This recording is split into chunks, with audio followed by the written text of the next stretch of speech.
No, sorry.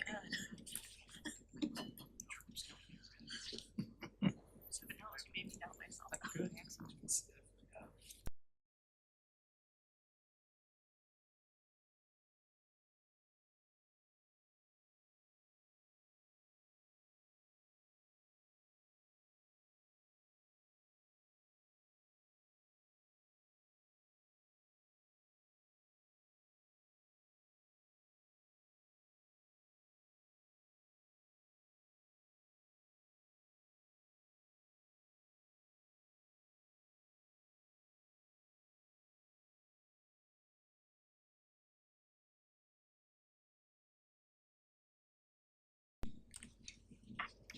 Can we do a roll call for no, a new one? Would you like? Yeah, you can. Okay, attendance for the work session. David Zucker, Here. Buddy Harden, Here. Richard Gartner, Cindy Giordano. Here. Justin.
To the report, there is and there is, you know, a summary that is provided by Julie. But then after that summary, kind of the highlights of the reporting for the month is the detail plan then of kind of all the detailed information that makes up that summary number. So Dan, I know that you had requested or talked, had some questions about, hey, where does the electronic, numbers come from? Where is that expense located? And you don't really see it, quote unquote, on the top level sheet, but you can see the line item kind of as you go through the detailed information. Yeah. So I kind of wanted to just go through the highlight there and just say that's how this report works. If you're really wanting to dive into the information, you want to look at the detailed reporting starting with page 2 of Julie's report, past the highlights, and kind of dive through each line that you want to. And then I don't know if there's any questions related to kind of the percentages or anything that you see on the front sheet here with understanding kind of what the budgeted year to date and the actual year to date and kind of what that looks like. I don't know if anybody has any questions they want to go over that. Does it make sense to them? Is there any trouble reading this document or anything that we can clear up that individuals may have related to this report? I'll start there, I guess, after a quick summary. Are there any questions? This one might be easy. Yeah, I got a question. Yeah, go ahead. On page 2, Yep. under expenditures, under materials, reading reference and electronic resources, August, September, October, but then expended to date 457,000 and change. Mhm. So where obviously the numbers in August, September, and October don't add up to that, so what's the It's in expenditures? July. What, It's in July, since formatting wise, this accommodates 3 months. So July still exists, you're just not seeing it on this particular report. not helpful. I suggest we think about some improvements in the spreadsheet because that's not helpful. So, can you expand on that? Well, Like so we wanna maybe so the do key, this the landscape? key number is in July, which does not appear in this report. Sure, but it would appear on a last month's report. So if we were following through each month, we would see it, you know what I'm saying? But you'd like to see all 12? Yeah. Across the page? Well, otherwise, you dig out last month's report and you line them up here, which is a bit awkward. If we did would quarterly work? Well, Have, like, when the quarter's over, have like the quarter total, and then the current months in the current ones. That might It work. might be like 5 or 6 columns instead of 12. Yeah, I'm not looking forward to auditing 12 columns per line item, but the point is that this is an anomalous appearing report because the key input is omitted. sure. And I would just assume that we, at the beginning of the fiscal year, we pay a subscription, whatever that's for, and that might be maybe falling into the next topic here, but Correct. it all happens at the beginning of the year. Reference and electronic resources is not our e-media. Right. That's not the digital books and the digital audiobooks. That is the electronic subscriptions to databases. We have purposely lined many of those up to start July 1 with the start of the fiscal year. So it's an extremely heavy month expenditure wise in that line. And there's maybe half a dozen resources that come in throughout the rest of the year that are not lined up with the July 1 start date. Thank you. You're welcome.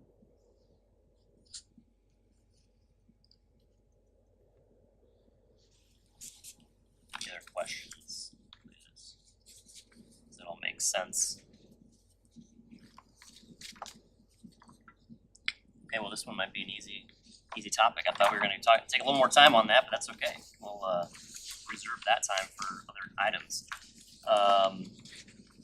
So moving on to the electronic collection finances. We had some questions from trustee Monternock, all right, sorry about that. And he had a discussion, I think, with Carol or Tiffany. We sent some emails around, got some information, and we'd hopefully like to provide some information to the board.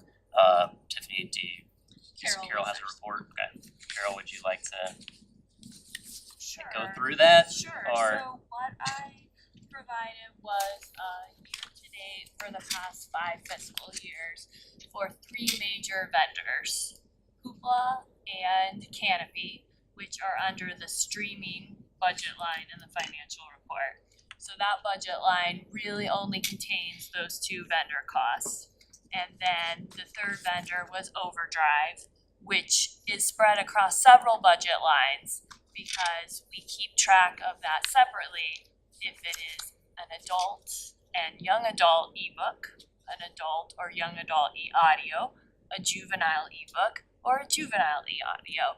We also pay a platform fee to Overdrive every year. That probably came in July. Actually, no, that one's billed us quarterly, so that one is spread out over the whole year, just to, again, host our Libby app and provide the content. But the actual year-to-date costs are the librarians doing selection in Overdrive for that vendor, so.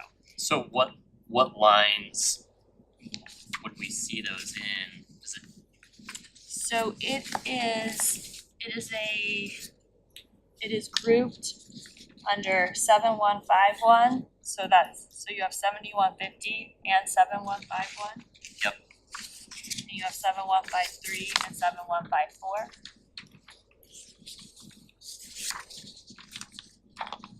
and then 7241, 7 through 7243.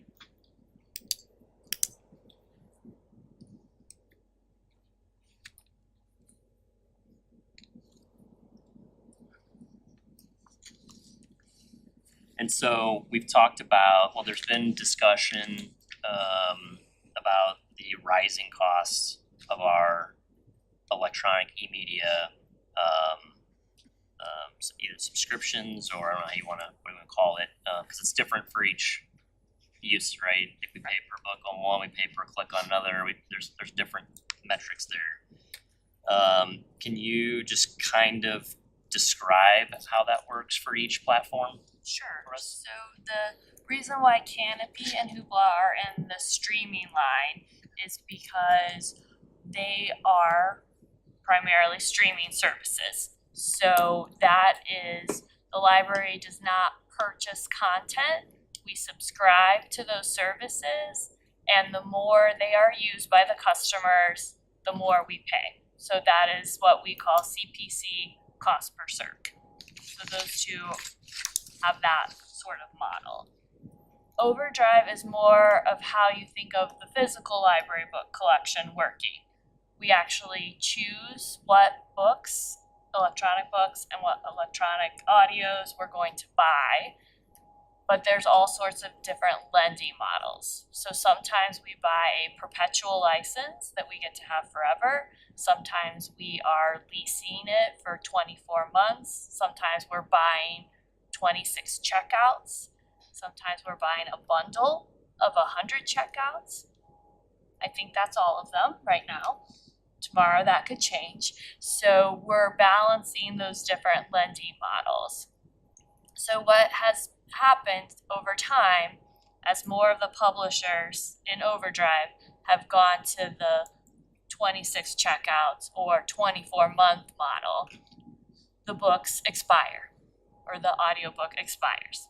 We only have it for that time period or that many checkouts.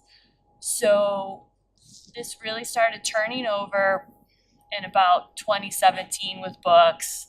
In 2019, some e-audio publishers started doing the same thing. So several years later, we're at the point where we only own outright about half of our Overdrive collection. So half of it is constantly expiring. So we're actually split about 50-50. So whereas we would expect a physical book to last longer than 2 years or 26 checkouts, and we're kind of able to build up the physical collection, we're not really able to do that anymore with the ebook collection. So we're buying new materials and rebuying existing materials again every day. Any questions so far? Any questions so far? That's the way it was explained. I have a question. Oh, okay. I'm just looking at the books, not under materials, like 71, 50, and 51, are those physical books? Are those digital? 7150 is physical books, 7151 is ebooks. Okay. And I just see it like doubled from September to October. Is that because, I didn't know if there was more because of the new school year or how that works? The publishing cycle is very cyclical. So we have just times where there's more books coming out. Fall is a huge time of year for books. So we're spending more on physical books and digital books in the fall. Whereas like next month in December, we will not be spending as much on books because the publishers are pushing books that have already been released throughout the year as holiday gifts and things like that. So December is usually my lowest expenditure month just because there's not a lot of stuff to buy. We work on a lot of projects in December, so. So you mentioned that, you said that we make the selection on what books are purchased or available through Overdrive. Correct. Right? So, do you get a package from publishers, like, hey, these are all, like, go with this package, or are we individually selecting books based on bestseller, based on like a list of, hey, these are probably ones you should make available because they're either hot right now or Sure. So we use a lot of different tools. The librarians that do selection are responsible across the entire format. So we have someone who does primarily adult fiction selection. So when she's reviewing titles, she's making that decision. Every title, am I buying this in physical book, large print, ebook, e-audio, potentially book on CD? How many copies under each format? If it's physical, what branches is it gonna go to? So we're trying to have them make that decision once for the title across all the formats. So that's why the selectors do that entire area. And so then they use all the tools at their disposal across all the platforms that they buy in. We do review journals, we do get pre-made cards from our book vendor. You know, these are the most marketed books, these are the highest print runs, this is James Patterson, you know, we have all sorts of criteria set up. We look at purchase suggestions from customers every day. The equivalent of that in Overdrive is customers have the ability to do the notify me tag. So we really closely watch those notify me tags. If a title is getting 5 or above notify me tags, that's a good indicator our customers are interested in it, and we'll look and see if it needs to be purchased. Okay, cause I'm sure there's just an unreal number of books coming out, and to go through everything is a task. Right. So we're trying to use all the tools at our disposal to make the best selections for the collection. So they don't make us buy books we don't wanna buy. Correct. Okay, there's not like if you want these 10 bucks, you gotta take these 2 crappy ones. They don't do that. Like other businesses do. I don't think we have any sort of bait and switch like that with the vendors set up at this point. It's a big corporation, you just never know. That's my question. Like they have a slow moving book and say, well, if you really want this hot book, you're gonna have to take a couple of these, you know. Okay, well, that's good to know. So you can be totally whatever you want. I mean, not forced to take any package. Carol, one question I have when it comes to making the decision, let's say a lease on one of our electronic books has run out. What criteria are used to determine whether do we just automatically renew them? Or is it based on how heavily they've been checked out, whether we renew them or not? Yes, unfortunately, we can't just automatically rebuy everything because we would never have the budget to support that. Right. So we do look at the previous year circ or the previous 2 years circulation for that book and see how well it's done. Does it still have holds on it? Is it part of a series? That's something we consider a lot, especially for like adult fiction. We don't want to break up a series so our customers can read books 1 and 2, but all of a sudden we don't have 3, but then we have 5, so on and so forth. But we're really looking at the demand over time. So you're looking at supply and demand, basically, on whether you renew or not. Do you have a matrix that you use to like determine like this book just doesn't cut it, or does each of the buyers have like a little bit of leeway? There's no like clear cut, like this book just didn't sell enough, but I really liked it, well, but it didn't make the, Right. is it kind of like a suggestion?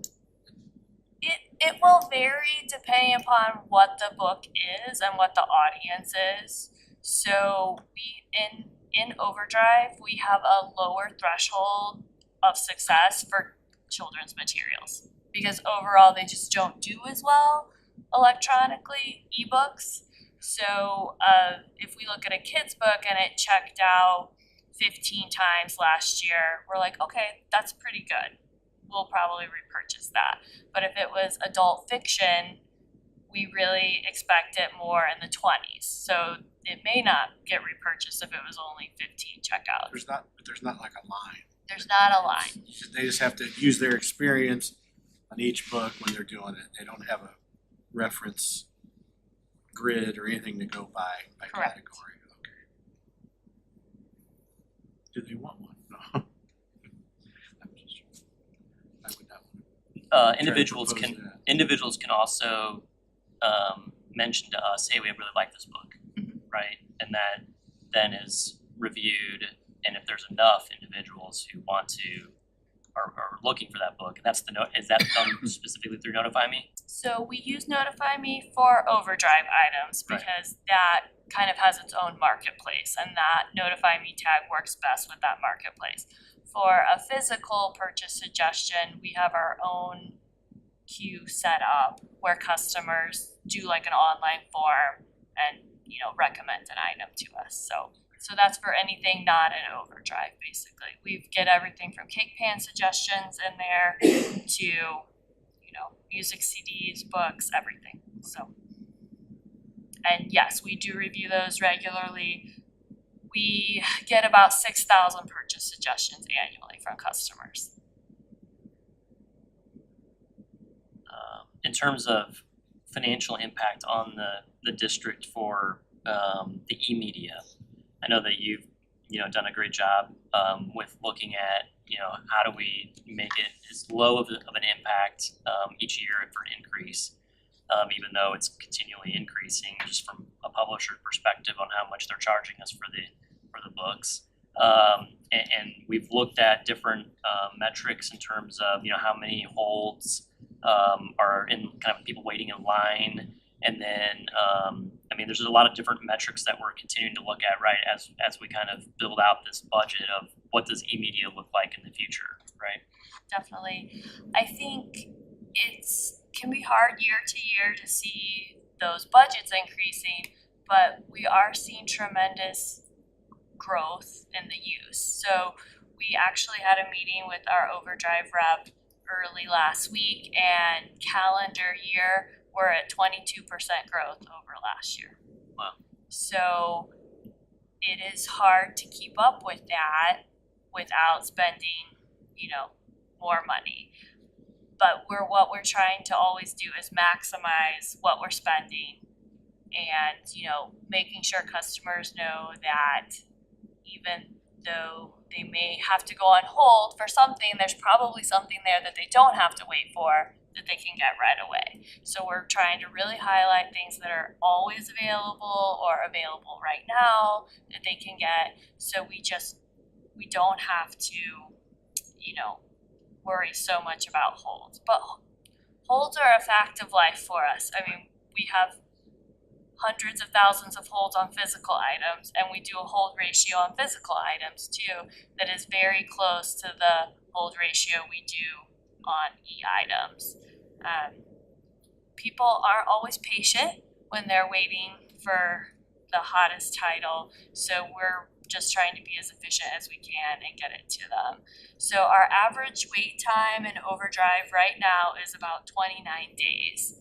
The best we've ever been able to achieve since I've been here is about a 20-day wait period. But as the use has increased, we just haven't been able to keep it that low. For physical books, or physical items, it's not exactly comparing apples to apples because there's a lot of differences. Books have to move around the system, they sit on the hold shelf, they can be overdue. But our best branch for filling holds is Catherine Linneman. The average hold to fill is just over 11 days. So people actually wait longer on average for e-books and e-audio than they do for physical books, on average. There are, you know, outliers either way, of course, so. But not everything digitally is available physically. Correct. So And you may vice or- versa, right? So- Right. And we're not the only district to experience this. I mean, you can read it in any of the publications nationally that a lot of libraries are dealing with this issue. And I don't know if you have this information available, but how do we compare to maybe like St. Louis County and their hold or wait time? Do we know that information from them? I don't know their average wait time, but we do keep very similar ratios to St. Louis County and St. Louis Public, somewhat intentionally because we do share some of our resources, and really the way to share in a fair and equitable way is to keep similar hold ratios. I can't say that we're exactly the same. I know St. Louis Public uses a little bit more of a complicated grid based upon the cost of the item, and we have chosen not to do that. the customer doesn't really care how much the item costs, so it seems a little unfair to say, well, like, you picked a more expensive title, so you have to wait longer, when that wasn't their choice. So we just kind of do the flat ratio across formats. That's good information to have and something for us to think about as we're going through the budget cycle. Go ahead. I'm not sure what you called them, but buyers, that's what I'm calling them, the book buyers, the selectors, do they each operate with a budget? That when they're making these decisions and they know that, and they keep that and they know about what they have to spend in their category? Because it sounds like they're specialized, they each have a category. Do they kind of know, like, I can't go crazy this month because then I won't have any month later? I mean, I'm sure they all have the experience to understand that, but is there like a total, like they know, like when they put in to buy stuff and then all of a sudden they get back like, okay, I'm getting low here. So I Or do I you don't do know if that you for them? remember that usually when I present the materials budget, I do a further breakdown. So yes, we do a much more detailed breakdown for our internal purchasing than you see here in the higher level. So like especially juvenile books, like that is a huge category, but we're looking at how much should we spend on board books, how much should we spend on picture books, easy readers, nonfiction easy readers, read-alongs. I could keep going on and on. So, and they are looking over time, they know, okay, I should spend this percentage this month, again, in a perfect world, but we know we're gonna spend heavier in September and October than December and So it sounds January. like you and them are really on top of that. I mean, I think we do a really good job of being very close to 100% expended for materials. That is our goal every year. This is the budget we are allotted, we're gonna spend it and do the best job we possibly can for the community and get them the collection they want. 'Cause it could be easy to go over it if you got, Oh, going over is always. I mean, if you got right? sidetracked, if you didn't keep track of those categories for just a short amount of time, you'd be up here talking. I had another question, Great. Matthew. Yeah. Another Carol question.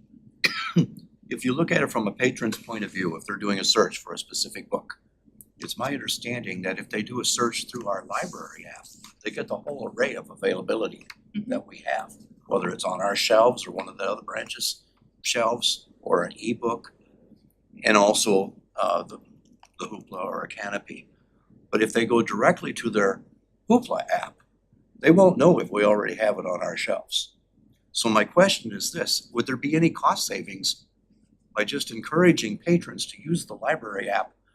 If they're searching for a certain book, at least use our library app to see if we already have it before they go to Hoopla.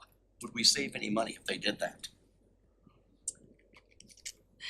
It would be difficult to quantify. I mean, I love that concept. Like that is why we have the catalog we do, the Vega Discover catalog, Yeah. where it rolls up all the formats It's together. like a Google of the whole system.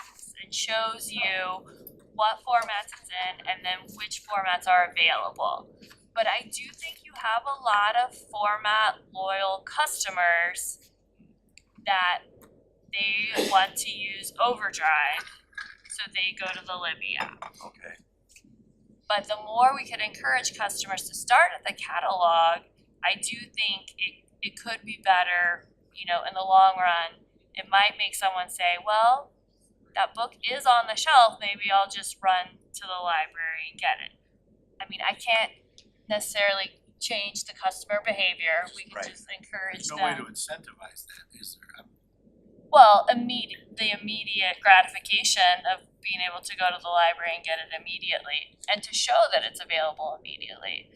And we've struggled over the years where our Hoopla and Overdrive collection have overlapped with that same concern. Like people are putting it on hold in Overdrive when it's instantly available in Hoopla. But if they had looked it up in the catalog, they might have noticed it's available right now in Hoopla. But some people just like the app that they like, and that's what they use. So Just one quick follow-up question. Is our patron base aware of this? Aware that if they and it's better for us if they use the library app than if they go directly to Hoopla and Canopy. Would there be any benefit to just encouraging them to try our site first? As a library user, I can tell you that I use Libby, and that's where I go. Okay, So Are we required to allow them to have access to those apps direct? That's the only way you can check out the materials, so. Just through that. But if they find it in our regular app, then Well, if it it, takes them to that. I mean, is there a way that they can only access those apps through our portal first? no, cause it's not like, it's No, not a I've never special used it. app just for us, it's just Yes. universal and then you add your library card.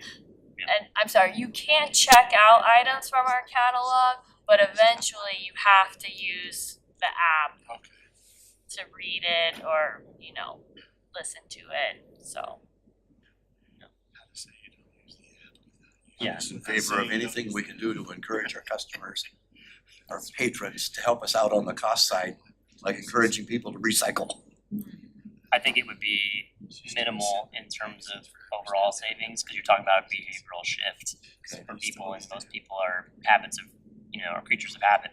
And I don't know that it would be fruitful to do that. I think there are other ways to save dollars, and I think, Carol's experienced those, but I think one thing that's important is the partnership that we have with our surrounding libraries, because if we start messing with old ratios and kind of doing that stuff as we kind of come into the next budget saying we're going to tackle this, Okay. We maybe then are providing something different than what the other, organizations are providing, and that may have a negative impact, may have a positive impact, but it's going to have a potential impact. So I think that's just something to remember as we're kind of going through and coming up with solutions or possible solutions to how we limit the overall amount of increase annually. So, Thank you. any other questions on this? We can certainly revisit any of these topics again on future discussions. I think it's good to go through it and see where we're at.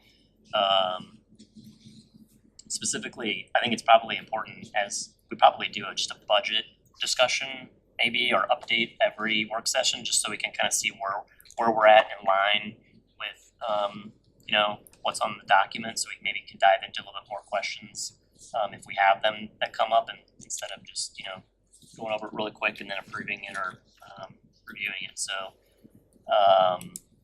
okay, we'll go ahead and move on. The next couple of items are items that I brought up that I would like to have administration and ourselves look at. The first one is an electronic signature policy. The organization I'm a part of, we have a policy in place that defines, just from a branding and marketing perspective, a unified signature. Now, we use a software, an application to actually handle the generation of the signature so that nobody can go rogue and add their little quote at the bottom, from their favorite, politician or from their favorite whoever. I think it's important that we all have a uniform and just from a branding perspective, but I think also from the board as well. I don't think any of us have set up or utilized a signature. I think we need to. And there are some guidelines, if you will, that were sent out a number of years ago, kind of on what that signature looks like. But I think, I think it's always important to have something in policy. If the board is okay with it, I'd like to kind of work from, at least have legal and administration work through just kind of drafting up a draft policy. I've given them my organization's template that we use, so at least they can see that, hey, this is, lists out everything that's included in it, what it looks like, what logo you use, all the different stuff. So if that's okay with the board, I'll have the administration kind of, and legal, our legal representatives kind of take a look at that and bring something back at a future meeting to maybe adopt by the board. Is that Okay? Sure. Alright. Consensus there, alright. The next one is the agenda. So we do have a policy that discusses the agenda, the makeup of the agenda. I've talked to a number of trustees, just in kind of in terms of, is everything working from an agenda perspective? Is there anything on here that really we just, it's added to the agenda, it really isn't useful? And I've heard some remarks back and forth, and I think one thing that most of the trustees agree on is that the report section from the different administration staff isn't, I don't know if we find a whole lot of value in that. Now, I think that there are aspects of the reports that are important for the public to know, kind of what's going on. But I think it's also, I think there would be I think there's some reviews that we can do there that make it more efficient for our meetings, our regular meetings. And then also maybe including like an announcement section, and that there's an announcement, like highlight in that report that, hey, upcoming, there's a trivia night for the foundation, or upcoming, we just did this event over here, it was really great. Maybe we should have an announcement section to hit that highlight instead of going through each one of these reports. I think it's important that we include the information in the packet, because I get a lot of value out of the information that's included in there, but I mean, I can read it and I get the information. I don't need you to tell me about it at a meeting when I've already read it over the weekend. So but if it's important for, I think, the public to know, I think it's important that we include that. I also think it's important that we, or I don't know, important, but I think that there's value in adding a president's report section in case there's any items from the board that we have that we want to communicate. I mean, this is our meeting. It's not the administration's meeting. And so, when we're kind of going through, I think we kind of all talked about, we want to have a more impactful role in the creation of the agenda, the items that come up on it, and what's discussed at the Board of Trustees meeting. So I think that's something that I would be interested in us maybe reviewing, looking over that agenda policy, maybe making a couple modifications to the reports correspondence section, and then adding some announcements, and then looking at a president's report. And anything else that the board of trustees you guys want to include on this, maybe make some modifications to, I'm totally open to talking about or discussing. I don't know if anybody has an opinion or comment that they want to make on that, but that's my diatribe. I think it's a really good idea to include that, because it would convey a greater sense of engagement by this board, which I think both staff and the public are looking for. Thank you for that. Any other comments on that? I will probably work through some modifications. We'll probably get that out to everybody, just on their thoughts, and then we can kind of dive through some. I'll just start with a rough draft of that, and we'll dive through that then. All right, last one is the Missouri Library Standards Review. So this is something relatively new that I guess just wasn't aware that was out there, and have gone through this now, and there's a lot of really good information in here, and I think it's something that we should task administration with going through this document, scoring each section and where our district stands based on the information that's in here, and then each month maybe we come back and we hit a topic. So, maybe January we hit administration and governance. We work through those line items. We say, okay, where's the district at? Where do we want it to be at? And how do we get there? So it's a nice scorecard. It's really, well done. I don't think anything on here, outside of the essential piece, but I don't think anything out here is required as we get higher up in the levels. I think that's just kind of what the board needs to determine. Is that something that we want to move forward in terms of meeting the library standards? Do we want to be exemplary, or are we okay doing the minimum based on what we believe for administration and governance, in certain sections? So I think we do a lot of things, and I can kind of see as we're going through this document, it's like, I can see why we did that now. Because I'm like, okay, we wanted to meet that requirement. So But I don't know everything about the library district and what we're doing internally, so I think it'd be important to have administration kind of go through this document, and we come back and do one at a time, so that we can actually spend the time and go dig in to each one and not just go through and say, okay, yeah, here's the results for this whole thing, go through it real quick, you have 15 minutes or, kind of a thing. So if that's, good, we can, I think that this is actually on, it's on our a regular agenda tonight for regular business to go ahead and take action to provide them that guidance. But if there's changes or thoughts or anything you want to do before that discussion, then we can do that right now. If you want to talk about that, or are we okay to proceed forward in the regular meeting with that? Just a comment, I think it makes sense to go through it progressively, just like you're suggesting. Unless our administrators find a spot where we're out of sync, where there's an anomaly between where we are and what the standards are. And if there is such a place, then I think that should go to the head of the line Okay, in terms of the priority of discussion. okay. I would suggest, in accord with Dan's idea, that we start with 4, employment and compensation. We've got a human resources. I'd like to get an update on where we are in transitioning to the new compensation system.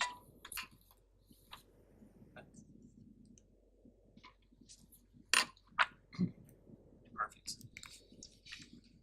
Any other thoughts on this one?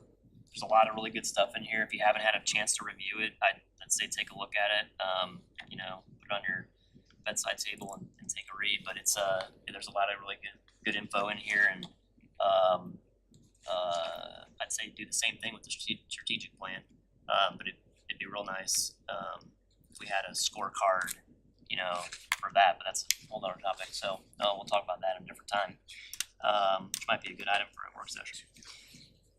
Okay, are there any other discussion of the standards? If not, we can go ahead and jump in. Go ahead.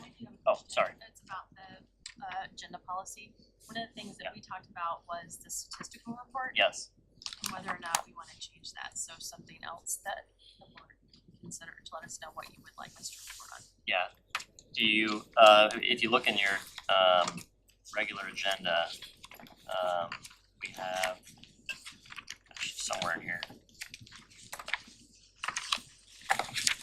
Just looking at it. Yeah. There it is. All right. So this document, this has evolved over the years, with all the graphs, charts. It's right after the CEO and such reports. So it's at the end of that. So you're getting pretty close there. Right before correspondence. I made some comments on what I wanted to see on this and what was helpful and what isn't helpful to me. Does anybody have any thoughts? I mean, does anybody get anything out of this when they're looking at it? I think it's nice information to have, but I don't know if we necessarily need to stop and review it every single month. Okay. Kind of my thought. Would be fine. What's interesting is, when there's graphs on the piece of paper, your eyes go to that, and there's so much information at the top of the page, about circulation and visits, et cetera. And I think, in talking to and Tiffany and others, kind of talking about the year to date and how that works, and the numbers, moving because everything is year to date and it's changing is not helpful at all. So I think we have some thoughts about modifying it. I think I kind of agree with you that I think there's some important information here, at least about utilization of library physically, individuals walking through the door. I think that's important. That's helpful. I like to see trends moving up away from COVID, that people are coming back to the library and using it, which is really good. Which is what I use when going through this document. But I think there's definitely some areas for improvement, and if there's anything else that individuals have of places that you'd like to see more data or less data, please let me know. There's a lot up top that's just numbers, not pretty graphs and previous data, previous year information, if you can review that. And maybe we can discuss that at the next work session, kind of thoughts on and improvements. That would be helpful.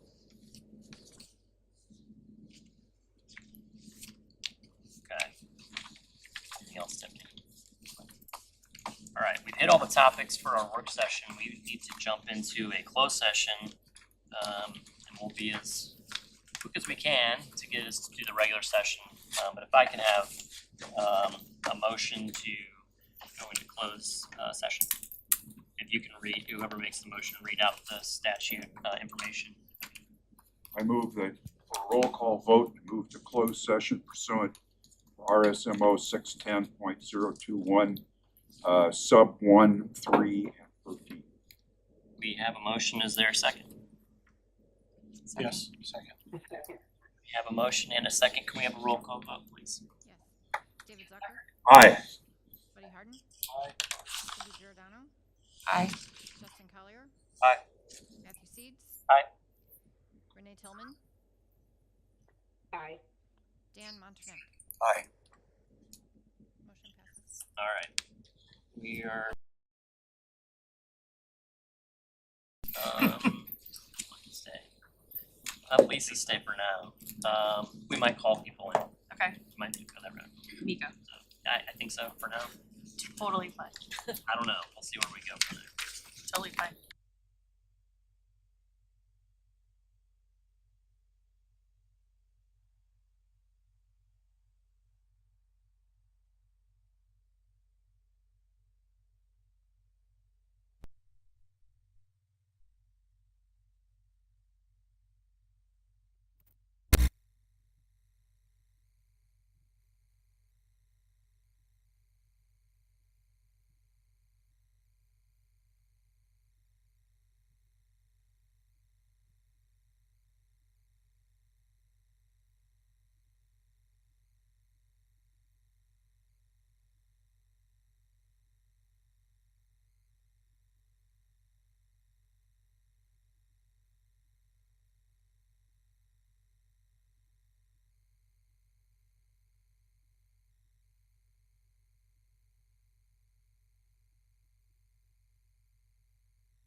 Different No. now than.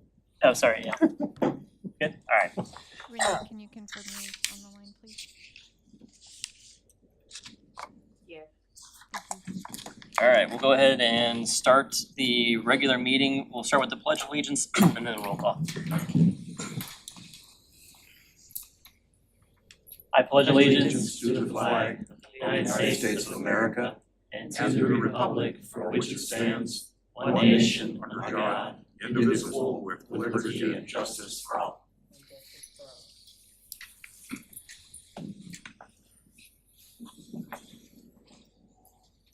Robin, can you do a roll call or will we let the roll call stand? I will redo roll call. Okay. David Zucker, Here, Buddy Harden, Here, Richard Gartner, Cindy Giordano. Here. Justin Collier. Here. Matthew Seeds. Here. Renee Tillman. Here. Dan Montanak. Here. We do have a quorum. Alright, first item on the agenda is public comments. We've got a couple of speaker cards here. First speaker, you have 3 minutes. First speaker is Brian Rorda, the microphone right over there. Good evening. Looking through the blank copy of the Missouri Public Library Standards as an outside observer, it seems to me the public-facing aspects of this library meet the exemplary category in a lot of places. And I appreciate that. I want this library to be an exemplary library. One thing that caught my eye looking through this was the income category. It specifically calls out as the standards that a property tax rate of 0.2 would meet the enhanced category, and 0.3 is exemplary. We're kind of meeting the bare minimum there in my eyes. The preamble of the finances section states a key responsibility of the board is to assist the library staff in seeking and securing funding from public and private sources. I'm aware the active survey asks pointed questions about the tax rate, and I appreciate the library staff for getting that together. I'm sure you all know how I voted on that one. But whatever the results of that, what else is this board and library doing to prepare for a potential tax vote? Right now, it seems like we're in the situation where in a sort of financial issue, and the financial issue itself is a disincentive to start a vote, because it's like, where's that money gonna come from? What else are we taking away from? It seems to me there should be some fund, some reserve that we're building up over time, whether we're shooting for a vote in a year, in 5 years, in a decade. It doesn't seem appropriate to me to just stick our heads in the sand and hope that the finances are going to work out for the next generation. It's been a long time since we've had the vote, so I feel like we should be preparing for something, even if it's not immediate. I do hope it's immediate. I do support an immediate tax increase, but it feels like we should be preparing one way or the other. Thank you very much. Thank you, Mr. Rorda. I should make note that we are going over comment cards related to the agenda items first, and then we'll have comments that are not related to agenda items. So related to agenda items, we have Arnie Dienoff.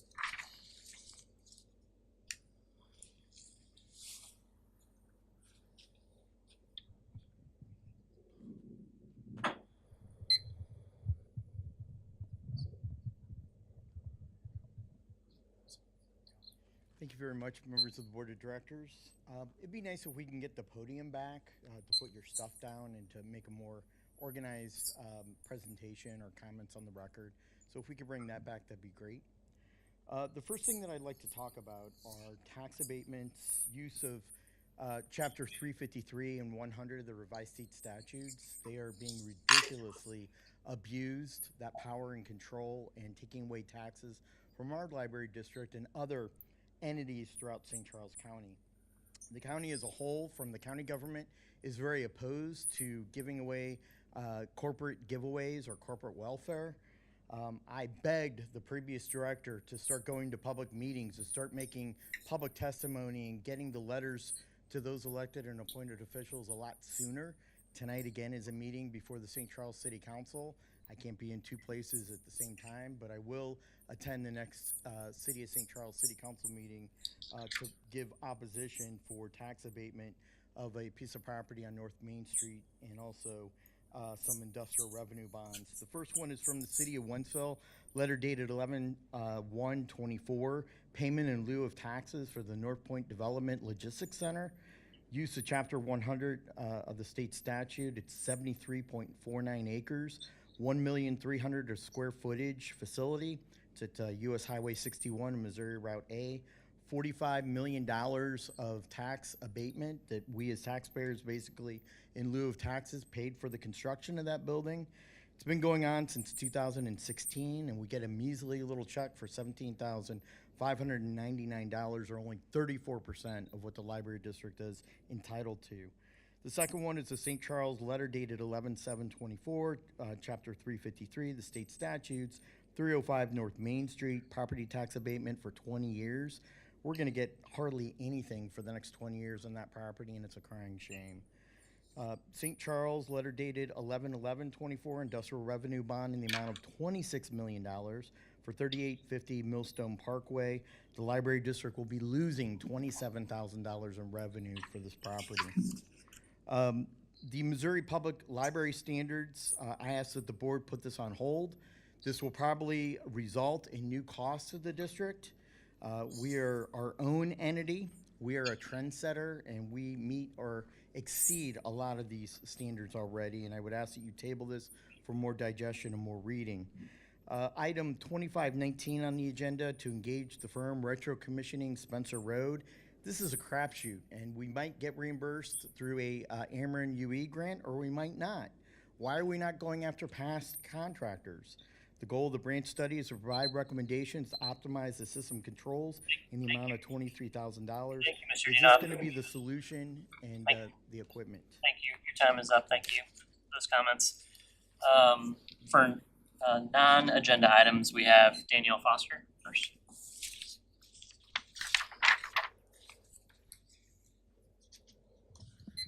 Hi, good evening. I just had a comment about last month's meeting. One of the members on the board had made a comment that the increased wages was generous by the library, and I won't point out who said it. You can go back and watch, because I did go back and watch, and he used the word generous. That is not what generosity is. This was just giving them closer to what they are supposed to be being paid. Generosity would be like if someone showed up and it was like, everybody's getting a new car, congratulations. But alas, it just feels really disingenuous to have somebody on the board basically saying that the people that work here and work very hard aren't worth what they're getting paid. Thank you. Thank you. And non-agenda public comment, we have Arnie Dinoff.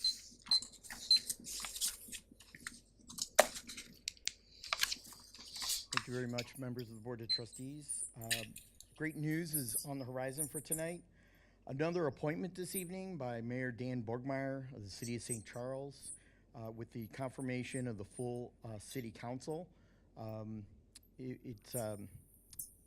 Mr. Hazelwood, Keith Hazelwood, has been appointed by the mayor, and I just was texting with some of the members of the City Council, and I believe that he was approved about 5 or 6 minutes ago by affirmation in the majority of the 10-member City Council. Mr. Hazelwood, who is the former retired county councilor, the attorney for St. Charles County, will take on this role. Hopefully will be sworn in as soon as possible. He will replace Josiah Smith from the City of St. Charles, and that term will expire June 30th, 2026. The final remaining appointment to replace the expired term of Richard Gardner hopefully will happen by the end of the year by Mayor Dan Borgmeyer, and that will come to fruition a full 9-member board, 5 members from the county and 4 members from the City of St. Charles or other parts of the county, which the state statute allows the mayor to appoint from outside the City of St. Charles. In coming months, hopefully this will be accomplished and we can finally have a 9-member full board. Now I'd like to talk about the homeless. Right here at Spencer Road, there are at least 3 homeless individuals that use this parking lot as their encampment. I reached out to the then deputy director and now interim director, and I basically got a reply, response basically saying, it's not my business, and she can't release or divulge any information about the individuals involved. Well, I have contacts with various community action groups throughout our county that can help homeless and individuals get from not living in their vehicle to living into some type of substantialness and getting the type of needs that they might need. It's my understanding that the library district is presenting or giving some type of homeless services to these individuals. Unfortunately, I've walked in and found some of the members or patrons that use our parking lot here in Deer Run and other library district parking lots throughout the county as their home. And I've walked into the bathroom and kind of found them using it as their own personal bathroom, kind of like a shower atmosphere. And that brings up a lot of liability issues for not only children, but families and other patrons of the district. And so I would like you as Board of Trustees members to ask the interim director and the staff, what are they doing to combat the homelessness? What are they doing to offer community services?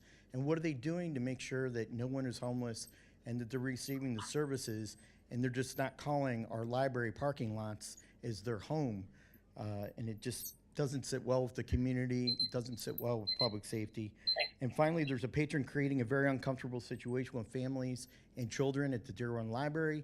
And again, I've asked staff to address that, and it hasn't happened in about a month or two, but it really needs to be addressed, and I believe the president has experienced it, along with myself and other members of the community, and this really needs to be addressed with a policy or some type of law enforcement action. Thank you. Thank you, Mr. President. Yeah, thank you for your comments. Also recognize, thank you for your act of kindness. That was mentioned in a news article. Appreciate the assistance you provided the resident of O'Fallon. Next on the agenda, we have reports and correspondence. Start with the Chief Financial Officer report.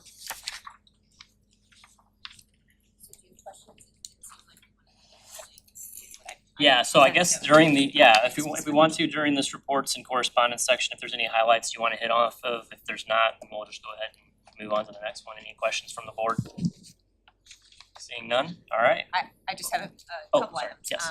First, I'm wrapping up the fiscal '24 audit, so there's going to need to be a finance and audit committee meeting. So Robin will be in touch, it's like when that's ready to go. So that committee is basically made up of officers. Secondly, I had to report the Missouri Ethics Commission filers, and I did that recently. So I'm not sure if any of you have filed your personal financial disclosure in the past, but for all the new board members, I do that annually. So I do it in arrears. So I filed your names, and then after the end of the year, you'll actually be reporting for 2024. That information complements the conflict of interest policy that you have. So if you read the content of the policy, We can't hear back here. Excuse me, I'm sorry. we should receive copies of what you submit. Basically, we maintain that. That's public information. So. All right. You can just send that, excuse me, you can just send it to the custodian account. You can maintain there. Okay. If you have questions about that, Can you file that online though, too? Yeah, yes, so through you'll the be notified by Ethics the Missouri Commission? Ethics Yeah. Commission. Yes, they have your trustee email address, so you'll file it. It's a short form. It's not elaborate, but again, it's like a copy of it is normally maintained by the district per the policy. It's public information. Is that an ethics form? Is that what that is? Yeah, Yes. it's all of your interests and how they interact with the library functions and et cetera. So sign away your life, et cetera. Primarily financial. Make sure you Yeah. don't own over. Yeah, right, yeah. And for those of us who have to file multiple ones, it's always a lot of fun, so. Okay, any questions for Julie? Seeing none. Okay, we'll move on, communication engagement report. Yeah, I'll let you guys read the report, but one thing I wanted to point out, the community survey is still out and open until this Saturday. We currently have 5,500 completions on that. And just for comparison's sake, with the strategic plan survey that we did in early '23, we had a total of only 24 completions, so 2,400. Oh, it's like, wow. Add some zeros, 2,400 completions, but more than twice as many have responded to this one, so we feel like a pretty good response rate. Relatively speaking, I mean, if you think about the 120,000 people we sent it to, it's still, we wish there were more, but we're pleased with the 5,500. It'll give us a good base. Excellent. I saw the book fair coming up. Book fair is coming up, we'll be using the mall location for that for 2 different weekends. Who's gonna be hosting that or taking care of that? Do you need volunteers? No, thank you though, the friends will take care of it all. Okay. Yep, we appreciate it.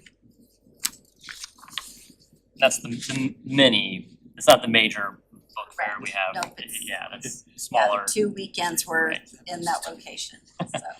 Okay. Yes, the big one, we need lots of volunteers. Yeah. All right, any other questions? Communication engagement. Okay, Chief Administrative Officer report. So, following guidance from earlier, you can read the report of what's been going on at the branches and then adult youth services and collections and outreach services. But there are also sections in each one that talk about upcoming events, so I will not read those to you. I will just tell you they're on there and encourage you all to attend some of those. So when we have events, that the board, you know, would like to be invited to, or you would like the board to be invited to, can we make sure that those are emailed to us? I think we got missed on a couple of events. At least a couple of us didn't receive an invite to the gala, so we didn't receive that. I know that's not necessarily it's the foundation, right, that handles that, so I don't know if that was how that was handled, but a couple of us missed that, so we can just make sure if the board, you want the board there, we can get an invite. Sure. So, okay. Perfect. Any questions related to that information? All right, let's do the interim CEO report. So the big news is the renovations at MK is still ongoing. We're getting closer and closer. We're really excited. I think that there will be an event for board members to come to and see a sneak peek of everything, but I don't have the details for that yet. And the only other thing, we had said previously that for any change orders, for the ones that I can go ahead and approve because of the amount, I just wanted to make a point of sharing that we did have one that just occurred and it's for a recirculating pump. And if you ask me great detail about that, I'm going to say it's in the bathrooms. And that is it, because I cannot explain that. So. And then the reconsideration request, as you can see, the list is a new one that's been added that we've had a decision on. And we know that in the decision was to retain the book and that we have some that are outstanding that we aren't quite prepared with the decision yet. I think one of the board members had asked kind of where we were with reconsiderations, and this is kind of a cumulative running. We just keep adding to the list of as they're. I guess we only see it when a decision determination has been made related to the title. Right. Okay. So that will show up here. This is where you will see that. If we have additional questions related to a specific one, can we just reach out to you or? Sure. Okay, and get more information maybe on the determination on that? Sure. Okay. Any other questions? Do we have any information on move-in of MK? Or are we on track? We're still looking at February, getting closer and closer to that. We, as you can see, the shell of what's going on, we Right. still have a lot of work to go, but Yeah. they're moving us forward. Okay. And we have a date set for Hallett to move the books. So and that's happening, Carol, what's that date again? That we're December 5th. To move the books into the facility. So around not exactly. It's I'm a, trying to it was remember a exactly what the last one three-part was. move, so we like squished them all together in one Right. spot so we could work on one area of the Okay. library. So they're coming back to do move number 2, and some things will go in their actual spot in Okay. move number 2. Okay. Not everything, Perfect. but some things, so Okay. that's exciting. Okay. So sure, you can ask me a question and I'll have Carol answer it. That's how that's gonna work. But they will be back for a third and final move right before, you know. Oh, we're- okay. They're laying carpet, so they're recarpeting the entire building. So they're having to shift, Sure. painting, carpeting. Okay, okay.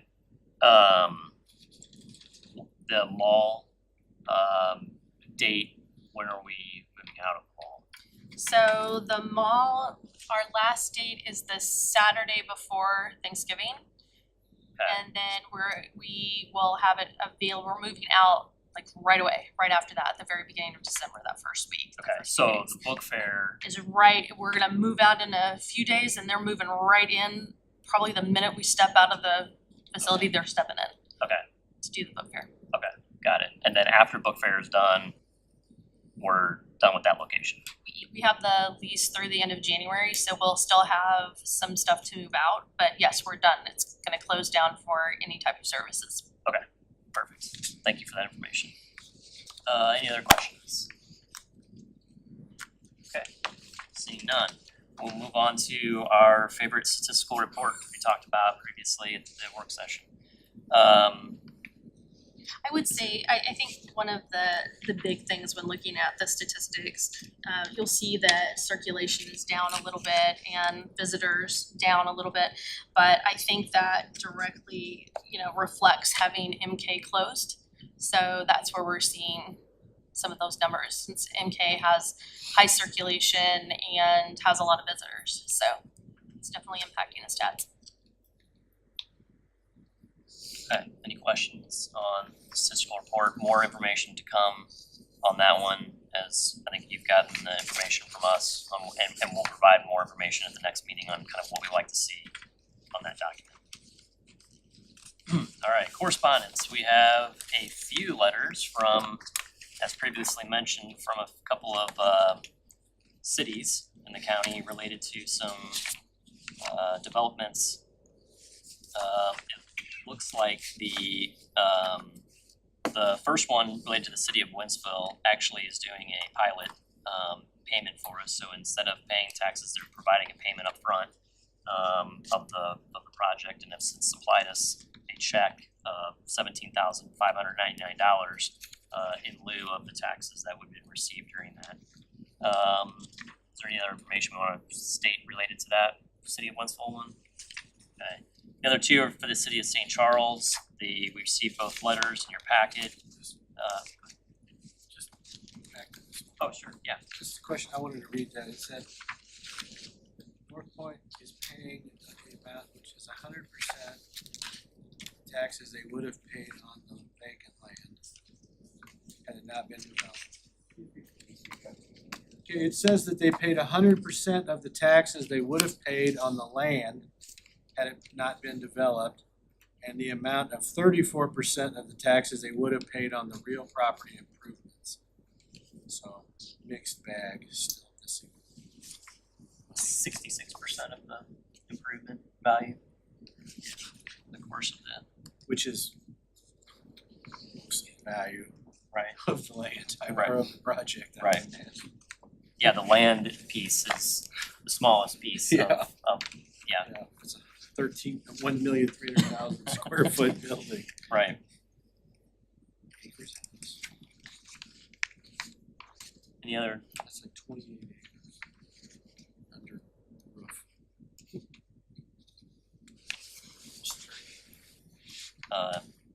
any other discussion on the city of Wentzville?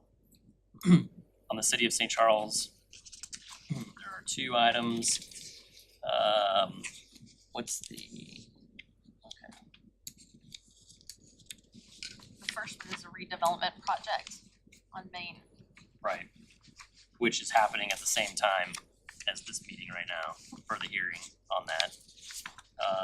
Did we send our standard responses to any of So these? that was my question for you, Yeah. is there was some discussion in the past about not sending them every time. There were some that we didn't want to send for. Okay.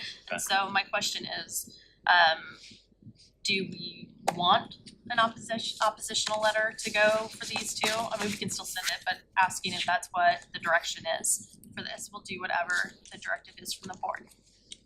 So just for the new board members, we had kind of a stance of, we asked Julie to provide us kind of the number of how much have we lost in revenue over all of these tax abatement projects that have come up throughout the county.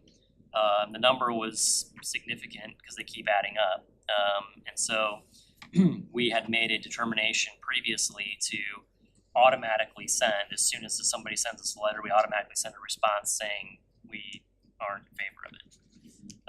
Just to, nothing ever, I don't know that nothing ever happens, but almost nothing ever happens with the taxing jurisdiction of doing anything about the comments that we make related to that letter. However, we're on record stating that we don't approve of the loss of revenue to our district. So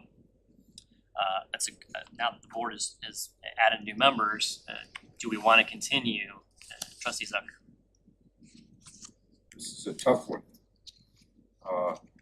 If we routinely send letters objecting to tax incentives being granted to development, it will be filed and will have no effect.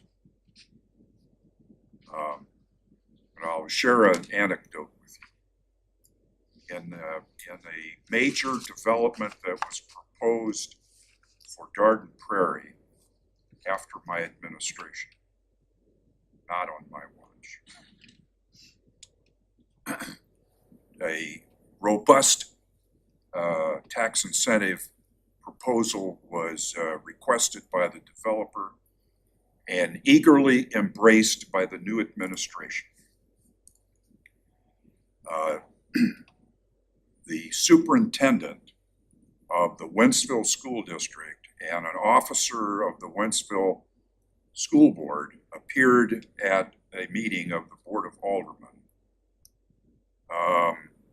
menacing the city with the possibility of litigation at least consternation. The consequence of that is that the developer negotiated a side deal with the Wentzville School District, which the Wentzville School District decided was helpful. So the idea I'm throwing out here is if we want to try to mitigate the impact on the library district, we ought to send a formidable delegation to the planning and zoning or the city council meetings and voice there on the record to their faces our unhappiness with this abatement of revenue. Now, I understand you have a raw land zoned agricultural with the lowest possible tax rate and the prospect in the future of a multi-million-dollar property taxed at a commercial rate. That would be better than this, okay? Right. But it's years and years of tax abatement before you start realizing this. Right. So there is a reality that tax increment financing does help stimulate development. So it's not a black or white kind of situation. But hey, if we can do what the Wentzville School Board did and incentivize a side deal, then it's worth the gas money to go to these meetings. Yeah, the school district is a healthy percentage of most of the tax that comes in.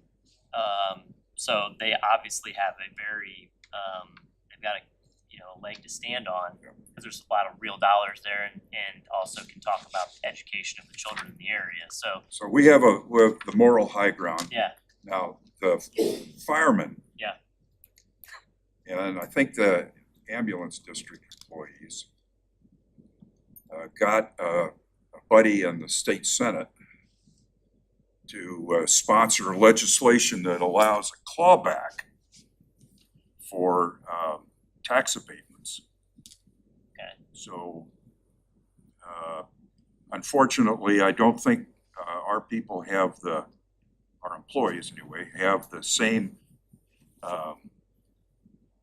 political clout Yeah. as the fireman union. Right. But,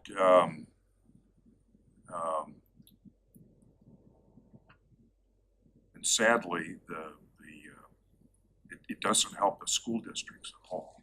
Right. It only helps the fire district. Right. Ambulance district. So I'm not suggesting we spend a lot of energy on that course of action, but just to point out that there are forces at work to undercut tax increment finance. Yeah, I definitely don't disagree with you about having a presence available.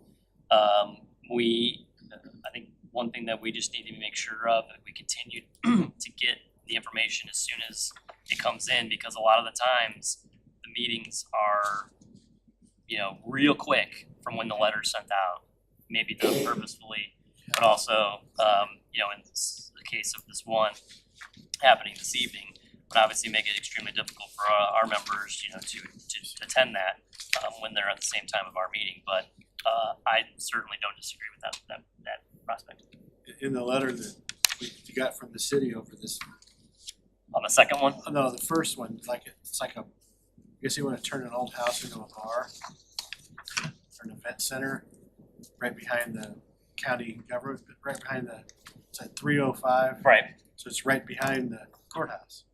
So it's gotta be the old Baja Bar, is that what it is? I don't know. Or the one next I to it? don't It's know. one Yeah, of those. One of those. But the tax impact calculations have been prepared, assuming that the St. Charles County Ambulance District will receive 100% pilot during that abatement in accordance with the district's right. So just exactly what you said, it even said right here. I was trying to look on what this was, I think it's that. Well, they have their own fire department, so there's no fire district in that area. Right, so, exactly. Yeah, That's exactly. they have their own ambulance too, but okay. Back to your original question though, do we wanna continue to oppose these? Oh. And I think the answer is yes. Yeah. I think we've been somewhat successful on the ones we've opposed. And they're And ignoring- had some success, Yes. I mean, Yes. they're which to ignoring- your credit, I mean, before you came on board, we never even sent a letter, so I think, I don't think we're hurting anything by opposing these. I agree, I think we should, they're ignoring us with no letters, and they'll ignore our letters, but at least they can't say, well, they didn't send us a letter opposing it, now they wanna complain? When we receive the next letter, I'll make the board aware if we want to have folks available that want to participate and going. If we have Down to enough, the- and if we know we're gonna have a Oh. quorum in Yeah. advance, we can send one of the board members to a meeting if it's the same day, Right. and just start being vocal about it. Right. And what I think, what we've seen in the past, I believe, is we've had some go from nothing to, okay, well, we'll give you a little pilot or something. Exactly. Right, Yeah, exactly. something. Continue what we would have got, or a little bit more, yeah, cause I gave that example how in the past about how GM thought they were cute many, many, many years ago, and they completely emptied the entire factory in December of every piece of equipment. And then called the assessor and said, come out, and there's this 1 million square foot building and it was empty. And they were gonna retool in January and February, and the Wentzville School District, it's like, well, 60% of their budget is the GM, Right. and they shamed them into giving the amount that they Wow. would have got. But they were literally well, the casinos did it before Right, too. They right. would pull all the slot machines out on the last week of December and then put them back in January. So they weren't there on January 1st. So they're all sneaky. They don't, all the TIFs, all that stuff. No, they'll even go beyond TIFs. Just in further support of that, to David's point, I think it's part of our, the way I view it, it's part of our fiduciary responsibility to oppose something that hurts our revenue. I would propose, though, that we might suggest to the powers that be that if they're considering granting a great tax abatement, that somehow the library district be insulated from the economic impact of that. The school should too. I don't think any. Because we're all for economic development, but not when it comes at our expense. And we're sort of on a fixed income, you might say. So yes, write a letter. Just making sure. I think we wanna continue writing a letter, but I think we're also potentially gonna be in person as well I think we to should up it. to do that. Cause we all know people on those commissions. And the place to stop it is in the preliminary. Right. Before it gets to the Well, sure. full councils. Yeah, And you never know, if we make that our point of opposition, in that it hurts us, and we need some sort of insulation from the economic impact, maybe the big developers would see an opportunity to help do that with a grant to the library board. the one thing I did wanna look at though is on exhibit 1 of this, cost benefit analysis, there is a projected pilot payment. Is that for the library district? Yet I don't see 11,600, and I don't know which one that's related to. If that's related to the, I believe it's the first. Main Street. On this thing, is it listed on this one too? Well, I'm looking at that. This one, the individual one, there's no abatement, and then there's with abatement. Right. So, okay. I mean, it talks about the pilots too. We're gonna get 391.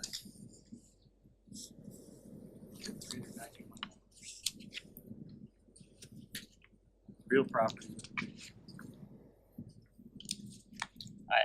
According to the statements on page 4, is that Exhibit 1 provides a summary of each affected taxing jurisdiction. It includes the total estimated tax revenues generated from the project. It includes the total estimated value of the pilots to be made by the company for the proposed abatement period. And then the total estimated value of the tax abatement to the company. And as the project changes, the impact of the pilots made by the company will change as well. So I actually, in reading this, I believe there is potentially going to be each,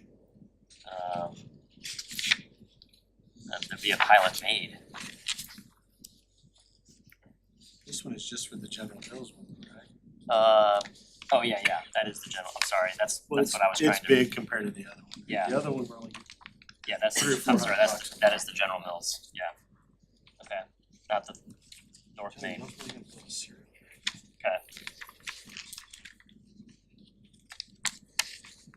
Okay, is there any further discussion on those two?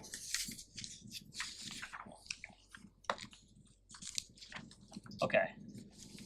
Do you have what you need from us? Alright, perfect, alright, perfect, alright, moving on to the consent agenda, we have minutes for approval. We've got a couple, from October 15th, we got regular close, October 28th special, and November 1st special meeting. I'll entertain a motion to approve the minutes as presented. Or approve the consent agenda. So moved. Alright, we have a motion, is there a second? Yes, second. I have a motion and a second. Is there any further discussion related to the minutes? Hearing none. All those in favor say aye. Aye. Any opposed? You guys appear to have it. The ayes do have it. The consent agenda is passed. Next, we'll move on to the formal agenda. New business, 25-18 Missouri Public Library Standards. We talked about in the work session, we're doing a review of the standards and how our current district currently, I guess, sits within these different categories and kind of where we are in this process. By no means does this review of the standards mean that the district will make any adjustments. I think we want to see where we are. I think the board is just interested, in each one of these categories. Where are we? Let's talk about the different categories in depth. Let's go through them, review, and determine if it's something that the board wants to make a modification on. I think it'll be good to go through one at a time individually. And we had some discussion to kind of where to start with the financial compensation part. Maybe HR be the first one we start with, but certainly we'd like to have administration go through that. And so in that effect, I think we need to make, formal action to tell administration to go forth and complete the review of the Missouri Public Library standards. And then we will come back each month and review those items. But if there's no other discussion related to that, I'd entertain a motion to have administration complete the Missouri Public Library Standards review of our district and present the findings back to us in subsequent meetings. Are we making it for just section 4? No, I would like to do the whole thing, but the first one that we actually come back and do a review on at the next work session or wherever we decide, would be, it sounds like that one is the one that there's interest in hitting first. So moved. All right, we have a motion, to have Do administration. what you said. Yeah, review If I the can say Missouri that, Public I'll Library do more standards of the district and report back. We'll say, is December enough time to go through one of them? We'll do whatever you want us to do. Let's say January, starting January, work session, review each topic monthly. All right. We have a motion. Is there a second? Second. We have a motion and a second on the floor. Is there any further discussion related to this item? Hearing none. All those in favor? Aye. Opposed? The ayes appear to have it. The ayes do have it. That motion carries. Now we're moving on to the 25-19 authorization to engage firm for retro commissioning at Spencer Road. Yeah, we budgeted for fiscal '25, $60,000 in our capital fund to address this retro commissioning. It's here at this Spencer Road branch. My facilities manager's been working on this for the past couple of years. The goal is to provide energy savings and to increase the efficiency of the building. So this building is just shy of 65,000 square feet. So Ameren's Bid Savers for the larger projects normally focus on 100,000 square feet or larger, but they're willing to work with us, which is great since this is our largest building, and this building's about 13 years old. So we've had some challenges along the way. So we need to work on that. So we received 2 proposals related to this, and we found that Gerald Mechanical Contractors, with their experience, would be the best fit to work with us for this. So basically, this would be the first phase of this project, which would be to propose a solution, and we'd be looking at the implementation of that solution. So with that being said, we budgeted $60,000, but they came back with an amount of $23,360 on their proposal, which we are asking that you allow us to engage Gerald, so that we can work towards the Bid Savers incentive, which we have been working the past couple of years on other Bid Saver projects, and we've gotten funds from that, so we've been successful. When Spencer was being renovated, was that a good opportunity to potentially do some stuff, or? Not necessarily. We didn't do anything different with the front part of the building. We have the 2 sets of doors, but we've got very high ceilings. That really is the area that we need to work on. We replaced carpet, but we didn't change any of the structure really at the front and some of the other areas of the building. We have a lot of nooks and crannies in here, and it's like when you talk about all of our windows, what our window coverings are, our HVAC system itself, the controls. It's pretty complex. We've had a single vendor, the original vendor, that's had to maintain our systems. So to get an outside perspective is really important for us. So this isn't just HVAC specific, this is looking at a lot of other things. Anything related to energy savings, really, so what we can do to address that. Trustee Zephyr. Do I understand that the statement of work in the RFP was just a study? Correct. With proposed solutions. It's not the implementation of the solutions. Suppose anybody has any idea what implementation's gonna look like. Not until we get the study. So the $60,000 budget Was hope- for a study or a study and implementation or what? Both. So we're hoping to get the Biz Savers incentive and to reinvest that amount in actually implementing the solution. So budgeting the entire 60, we're hoping to, leverage that. So that's a project. What I'm poking at here is the value, the $60,000 value. Is it an informed judgment or is it a swag or what? If you don't know what the implementation is gonna look like, I don't know how you could come up with a cost estimate. The 60,000 was just, it really was earmarked for the project. We don't know what the total cost would be. Right. Any other questions?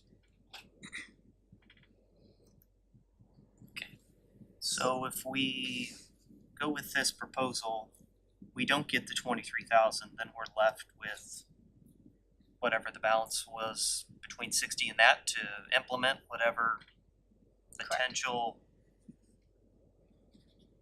findings they come up with. That is correct. So the the Biz Saver program, that's not a what am I trying to say here? That's not a reimbursement, or is it?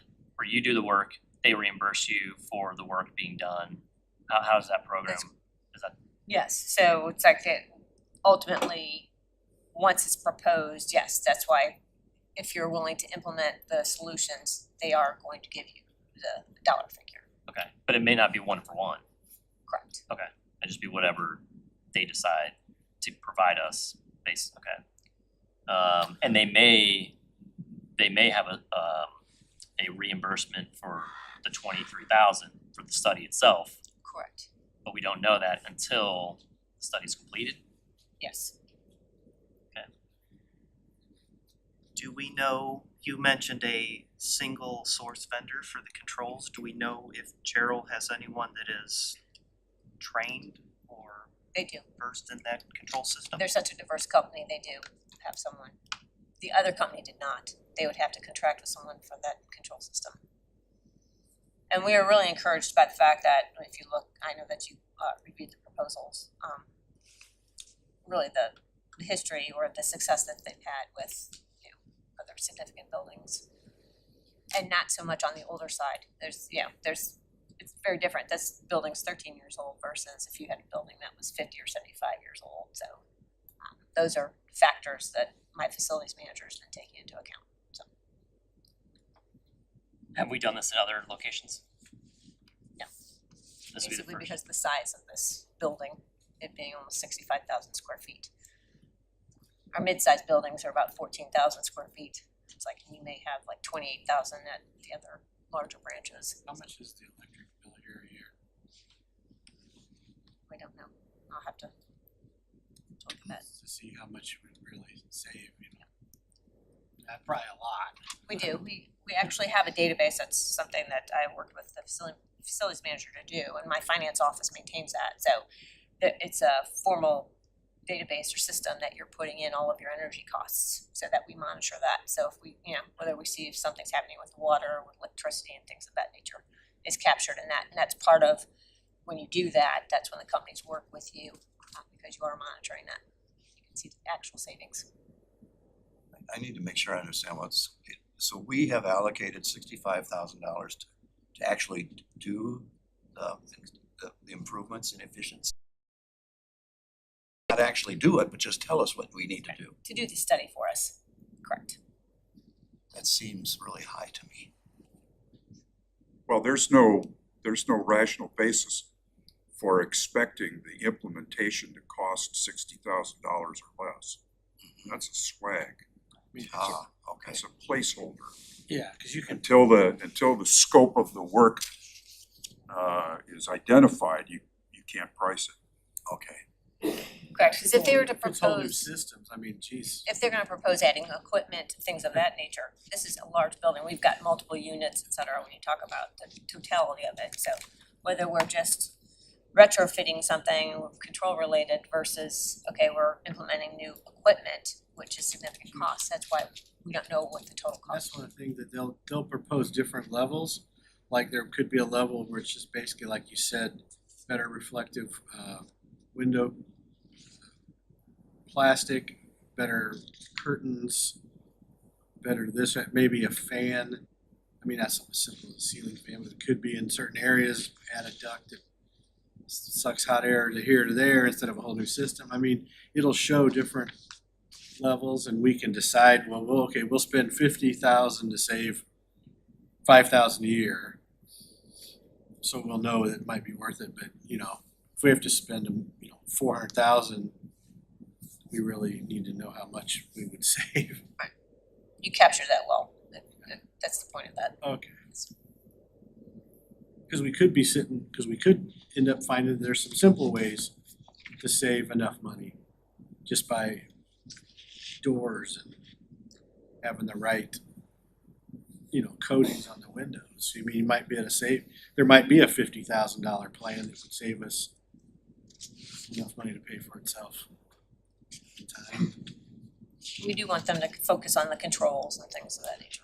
It could be just outdated controls. How old are the controls? 13 years old. Yeah, it could just, yeah. Has any of the mechanical equipment been replaced, rooftop units? Oh, yeah. Oh, certainly. They've been replaced in the last 13 years or Yes. complete replacement? The units themselves, yes. We've had compressors and things like that, but yeah, I believe we've at least one possible unit replaced, so.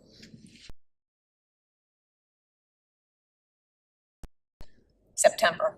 So I guess the point of that is if we have equipment that hasn't been replaced in the last 13 years and we have equipment that has a shorter lifespan, we could be coming up on replacing equipment in the next couple of years anyway. Yeah, we've had the proper preventive maintenance, so we know what's going on with all of the units throughout the entire This will district. help us what we've been talking about doing the capital planning.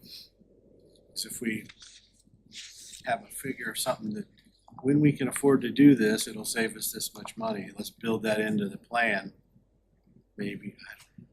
Well, it's funny that you say that, because I pulled up the 5-year capital plan for each building, and in Spencer, we do have some expenses for 2025, 26, and 27, but there's nothing for 28 and 29. Are any of the items that are included in the capital, There are HVAC systems in there as well. there is, Yeah, some of that is in there? we've been working on those for the past 9 years. Okay. Because like I said, when I got here, it ranged, so many of our units were from 10 to, again, 23, 25 years old. So going back to your point, Trustee Zucker, is that there is some money associated to some things that are potentially gonna be proposed solutions in our capital plan for a couple of the years upcoming here. But I don't know how much. I don't know that I have the detail. I do have the detail. It's in one of these other pages we talked about in the. Do we have data that shows that our operational costs for utilities are that far out of line on a cost per square foot basis with other facilities? It's just hard for me to imagine, this building isn't that old as far as buildings go. It's not that old, but it's 65,000 square feet. I know it's a lot of square again, feet, it's but like my when you- question is, do we have data that shows that We our can- utility bill is higher than it should be for that amount of square feet? Yes, we've been tracking that. That's why this has been a focal point for my facilities manager. Okay, so somehow we are wasting energy somehow. Yes. The only challenge that I have personally for approving this tonight is that I would like to see what the electric cost is for the building, to know like what pot we're dealing with to then get improvements. I mean, if we're at a low dollar amount and we're spending $23,000 for the study and then spending more money on the improvements, but we're only gonna save $10,000, you know what I mean? Like, that's the challenge for me, is not knowing what the potential benefit is. That's the problem I'm having at the moment. Yeah, classic cost benefit analysis. Right.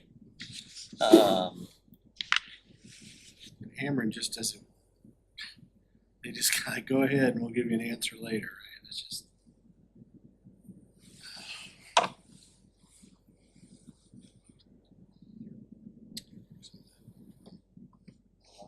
entertain any type of motion related to this item. I would make a motion that we table until we have more information on the current electric bill, maybe for the last couple of years. To see, so we can kind of have an idea of what savings we can have. So do you want to table this until next month? Yeah. Yeah, just till next month. Okay, there's a motion to table this to next month. Is there a second? I second. Okay, we have a motion and a second. Is there further discussion on this motion?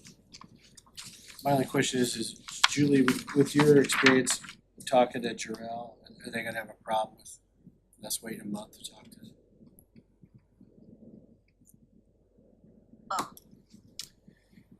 No, I mean, we haven't committed to them, so. I know, I'm just saying, well, if we tell them it's another month, then they're not gonna like. Was there an it's expiration not- on their proposal? Yeah, was there an expiration? As far as the pricing, As prices, there may right, very for- well be, I mean, yeah, I mean, there normally is. I have to look at the proposal. Okay, so it could be 60 days or 30. Yeah. I It's guess if normally it's like less than 45, 30 60 days, days. can you let us know so we can, Yeah. if we have to do a Right. Take a look. special or Right. something, or reach out to them and say, hey, this is our meeting, is this date, can you wait a couple more weeks? I'll have to have them do that, so Okay, they're that would waiting be for it to great. be awarded, so. Would it be helpful to have somebody from Gerald here? Or to go over it, or no? For 23,000, Oh, probably okay, won't send alright, anybody. alright. Fair enough. They'll just say thanks. Alright, so we have a motion to table the item before us. Is there any further discussion? Hearing none. All those in favor say aye. Aye. Opposed? The ayes appear to have it. The ayes do have it. We'll have that brought back up at the next meeting in a few weeks. Last item is 25-20, authorization to engage firm for patron communication services and reallocate funds from the personnel budget to contracted services budget. Maggie. Hi. So assuming you've read the whole memo, I just wanna go over a few more things, that just to note that this is not cutting any staff. This is based on 7 FTE that was budgeted for this fiscal year, but have yet to be filled. The goal was to fill it with current staff that we have in the branches, but by paring it back to 5.5 FTE, we'll be saving money while also getting some insight from an expert in the field. This will still provide the opportunity for internal movement for those interested in these call center positions that are coming down the pipe, but not deplete branch staffing as much as we initially thought. There was concern with such a small FTE that a rotation of nights and weekends among such few staff would make it less appealing of a job. And so that was why one of the reasons we looked into Unique Management in the first place, to take over nights and weekends. And then it was like, oh, and it's also going to save money? Fantastic. And so they will take over official duties on nights and weekends. There may still be some small night and weekend coverage for the positions, but not nearly at the level we originally thought. So we just wanted to make it more appealing to staff. Call center jobs aren't normally known to be appealing in the first place. And so that's something that I've really paid attention to in framing this role, is how do we make it as appealing as possible to our internal staff. Unique Management is located in the US. It's in Jeffersonville, Indiana, just outside of Louisville, Kentucky. The cost is based on their fee rate, but factored in the average duration of calls and amount of calls we had in a snapshot of 6 months, so we shared that with them.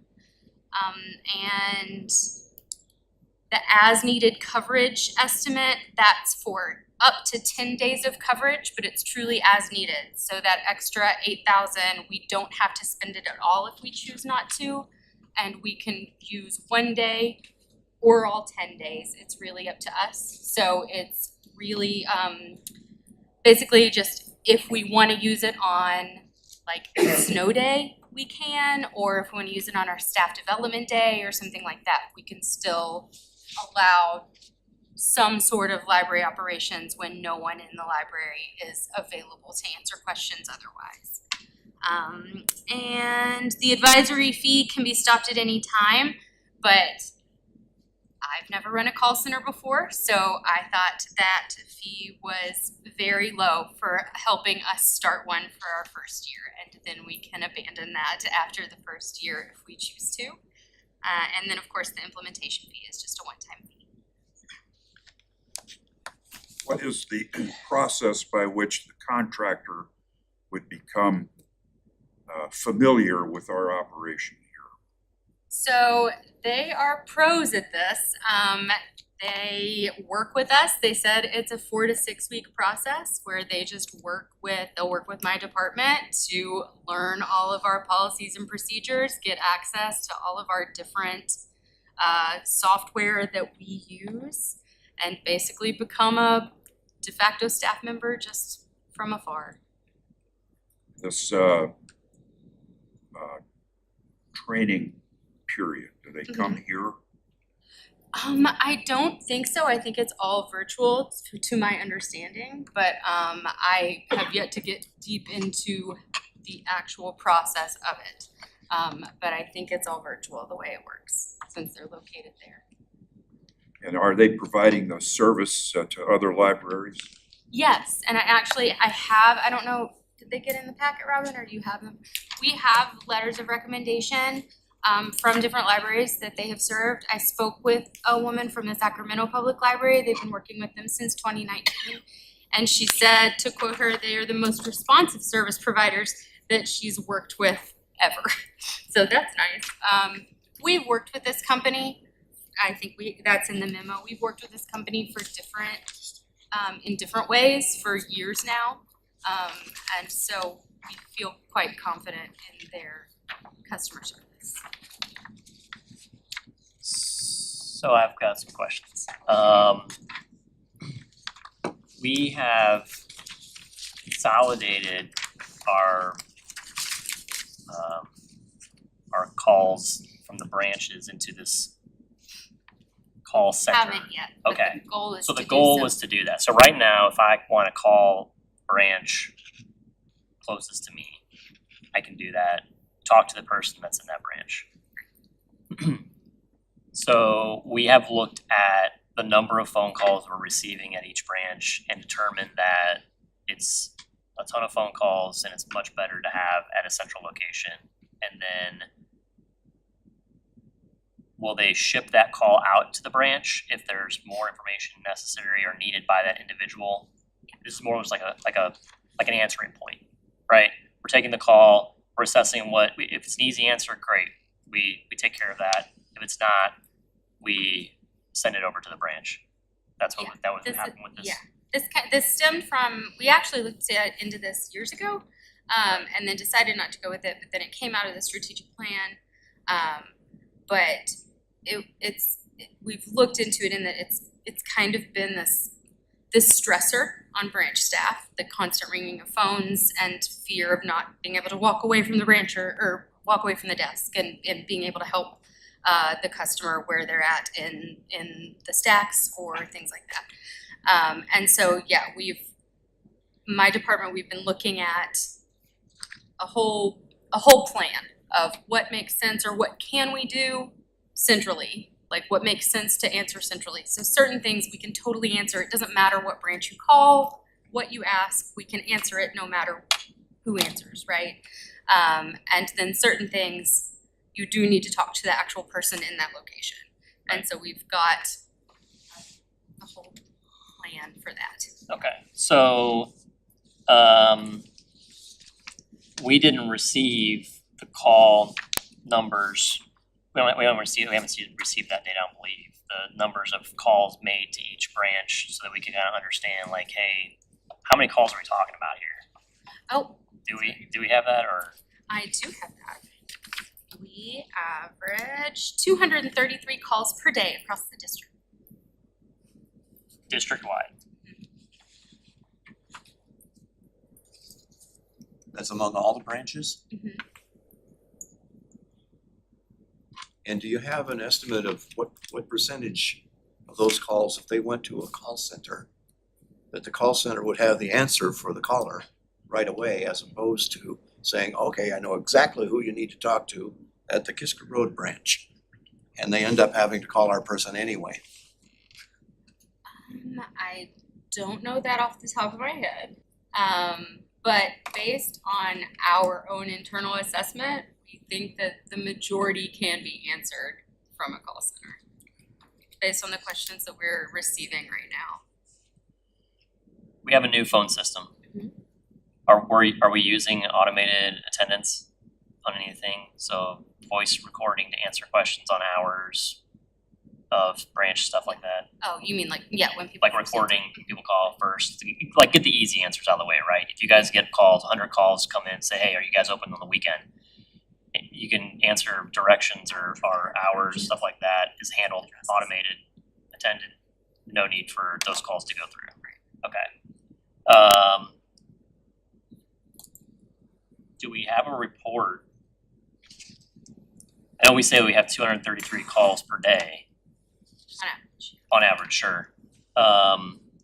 Is that including, I guess I need to know what that includes. Like, is that actual, they're talking to a person, or is that all calls coming in?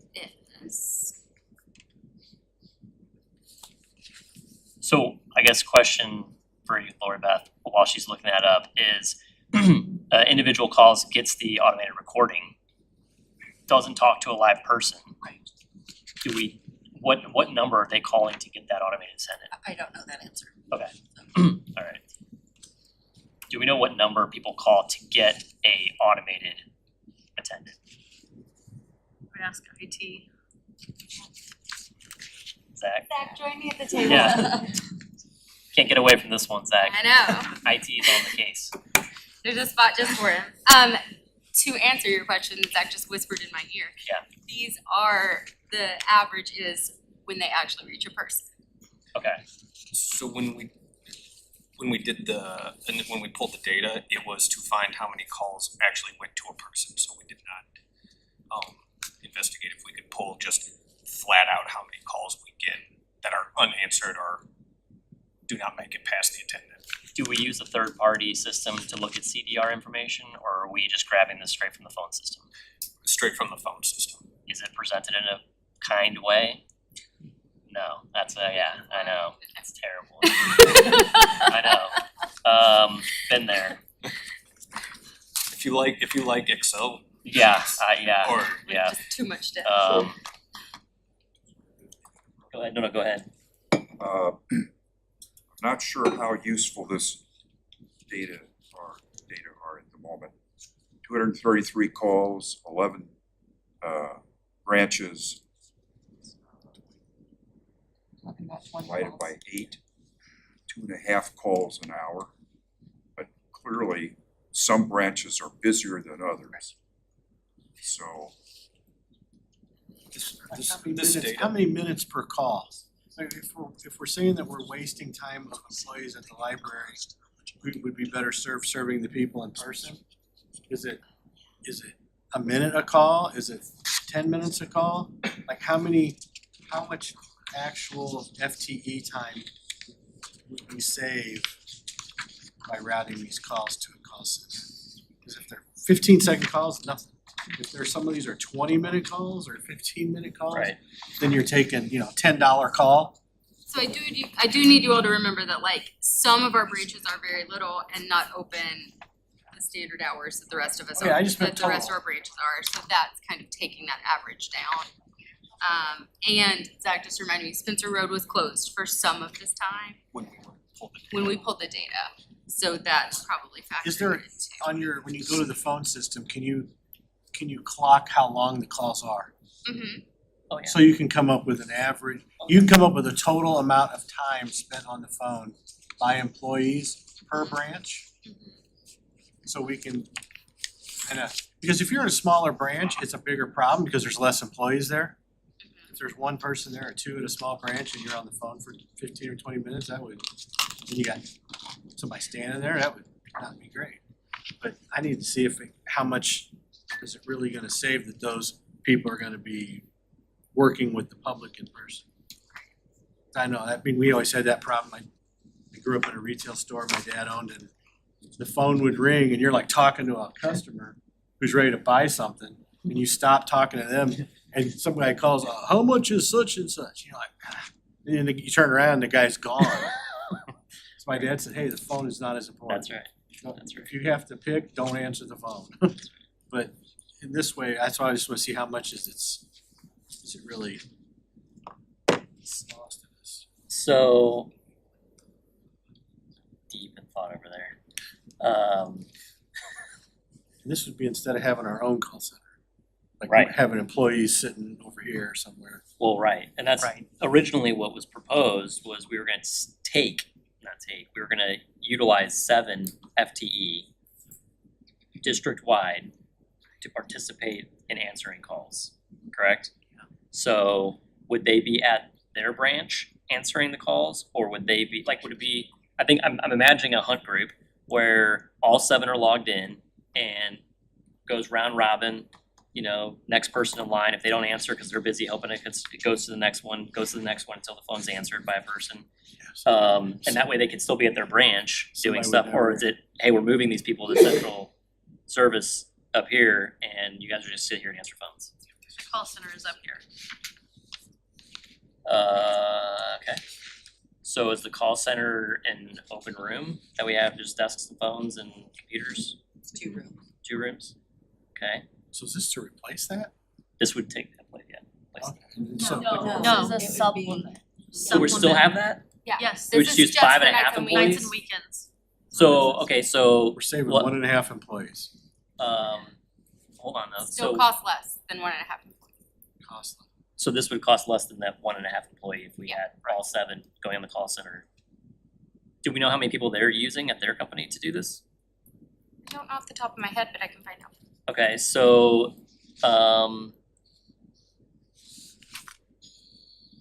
nights and weekends, sorry, lost my train of thought. Alright, so, So our call center would just be Monday through Friday?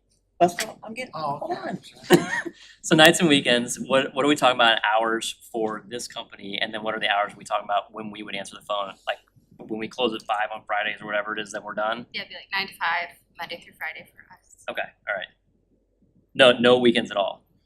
For our staff to cover the call center, and then they would take it over on the Right. evenings and weekends.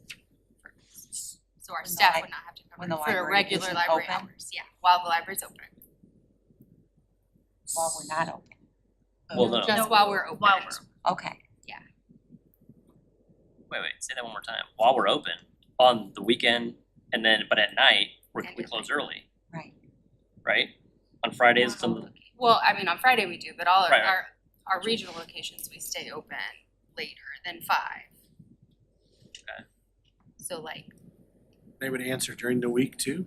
yeah, After, Nights and after from 5 till 9?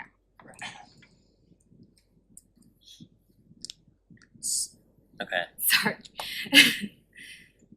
Yeah, I thought 34,000 would be awful cheap if you're having them do every call. It's only coverage when Library staff aren't here. So yeah, it's like Staff is 5 to 9 on Monday through Thursday, and then all day Saturday, and the 4 hours that we're open on. So the people doing the calls right now in the call center, are they for this or against it? The only emails I got today Yeah. were from staff directed to the board again, saying we hate this. They hate the call center, or they hate this? They don't want, they're all against this. Really? Uh-huh. But we haven't done the call center yet. Right. That's not in place. I know, but they were against this. They think it's a complete shipping to India type thing. Yeah, it's not. Sounds like, I mean, it's completely off employees. It's like to replace employees. That's, They thought it was replacing employees. that's It's not not, right. yeah. that's, yeah, subcontracting to someone else, it's we're gonna lose employees and da-da-da, so. That's why them directing emails to us, it doesn't work I mean, great. it truly was, why we looked into it was to make it more appealing for the people that, because we don't know how many staff are actually interested in the call center roles internally. Right. And the staff are, I mean, the branches are so short-staffed already, to pull from the branch staff to fill those roles, even though it will help them, it's still going to be a tough transition to pull staff from those. And so this felt like a nice way to make those jobs more appealing. So that was my point of view for it. And it ended up being less expensive. And the 7 positions are already budgeted, is that right, man? Yeah, the 7 FTE are budgeted, so this allows us to cut it So back to reduce it to 5.5 5.5. or change it to 5.5. How close are you to pulling the trigger on opening a call center? All the stuff is there and ready to go. We just need to move on deciding when to post the jobs. You're gonna offer it internally first? Yes. And then hire outside? Yeah. Our hope is to only hire internal. We need people that know stuff. So that's my And then goal is. replace them where they're coming from? If they leave the library to come to the call center, then replace them, right? Well, part of the, going back to what Maggie said at the beginning, this came out of the strategic plan and it was looked at as a way to be more efficient. So part of that was if we're taking that off the plates of the people at the branches, then they can focus on the customer service there. But it also would mean that if they're spending the bulk of their time answering the phone, then they won't necessarily be replaced because that's taken off their plate, if that makes any sense. I don't wanna say what the impact is on staffing, but the whole point was, the understanding was it's going to impact staffing at branches because that's a piece of their job that they aren't doing now. That's a really long-winded way to say it's gonna have some impact, we just don't know what that is. But the impact on who? The employee that's, Filling a position. We know we will have to probably reallocate staff right, to some extent because we don't know where the staff are gonna come from. That'd be a voluntary or involuntary change. For the call center? Yeah. Oh, I want it to be voluntary. I want people that want the job. And that's why I want it to be as appealing as possible. And I think that there is interest when we first started talking about it. It didn't seem like people were opposed to the idea. I think people in the branches were like, oh sweet, the phones are gonna stop ringing nonstop. And other people were excited about the idea of it, but Taking their temperature lately? well, I think, like Buddy said, that when you hear outsourcing, yeah. you immediately I think think it's- a negative related to outsourcing. Yeah. I understand that, but Yeah. this proposal here is step 3. I'm back at step 1. Can we So start? this is a proposal that came out of a strategic plan a couple of years ago, I heard. And your hope is that there will be people presently on the payroll willing and perhaps eager to leave their branch and come up here and answer phones all day. And if there aren't enough people willing to do that, then you hire outside folks to man the call center.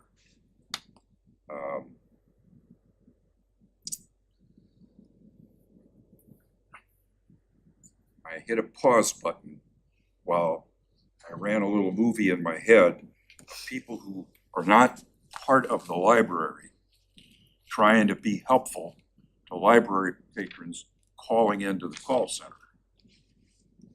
And it wasn't well spliced and it didn't look good. So I'm just saying,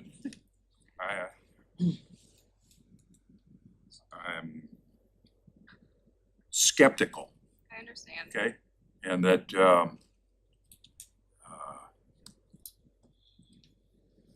peeling off the duty for evenings and weekends from a mission not well conceived or executed is focused on step 3 and not 1 and 2. So how time sensitive is it to close a deal with your sole source provider? So, I mean, I think the provider will wait on us for as long as we need. Yeah. What we were thinking about was staff, tax season comes starting in January, and it's really busy in the branches. The phones ring off the hook, and so we were really trying to get this going in preparation for that. Both this and the call center, we were hoping to move for all of it to get it in line and ready to go. That was the goal.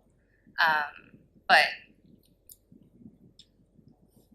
So the branches would be understaffed then for a while, cause it's gonna take time.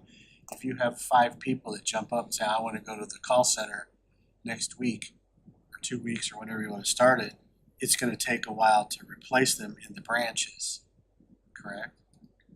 So, but that timing is okay because it's, well, the thought process was we could get them to start in the call center, and that would instantly help them with the busy tax season, because that tends to be so but there'll heavily be on less the people phone. there.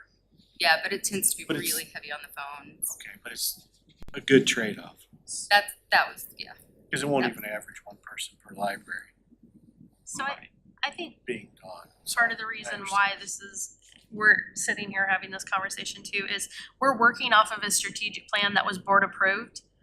But you're correct, it was a few years ago. And so we're still trying to meet the goals of the strategic plan, and this was one of the goals. So it isn't necessarily something that we've been sitting around and saying, hey, let's just do this on a whim. That Maggie and her group have been working on this for a very long time, trying to get it ready and trying to make it work. But I think the real philosophical question has to go back to, should we continue working towards the strategic goals that were board approved? And this is one of them. So I think that kind of speaks to, the goal wasn't to not have staff at the branches help customers. It was never that.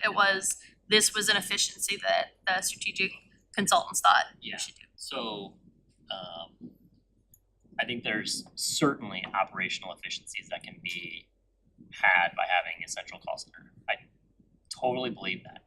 Now, the design of that, in my opinion, in my head, looks completely different. I'm trying not to be like, no, this is the way that you should design it.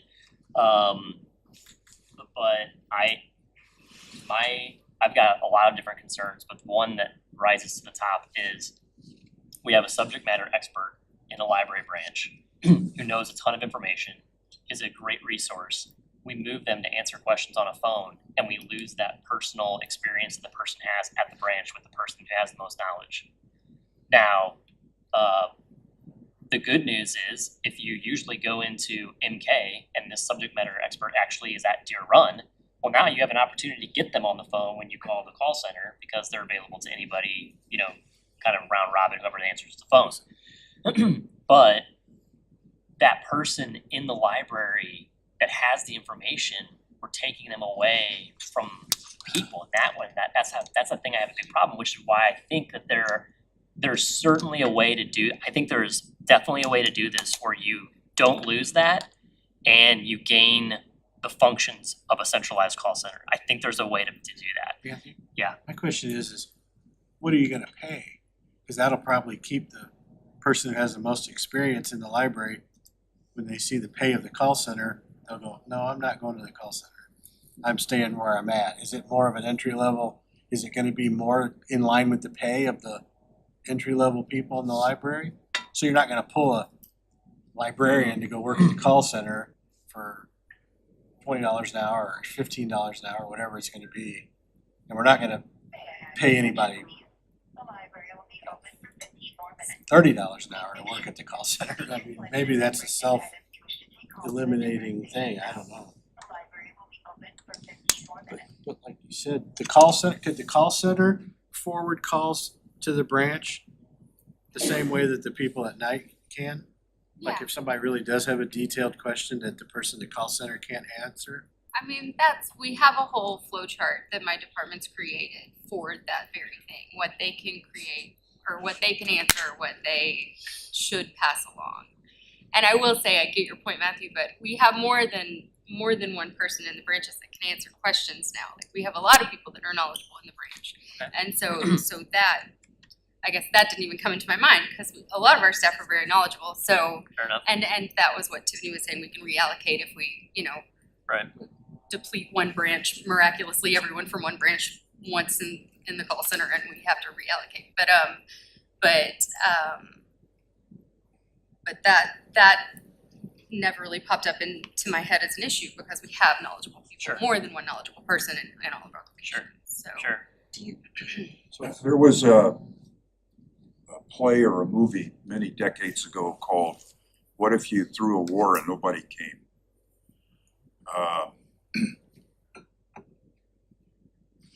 Back to the idea of moving people from the branch to your call center. Do you have any idea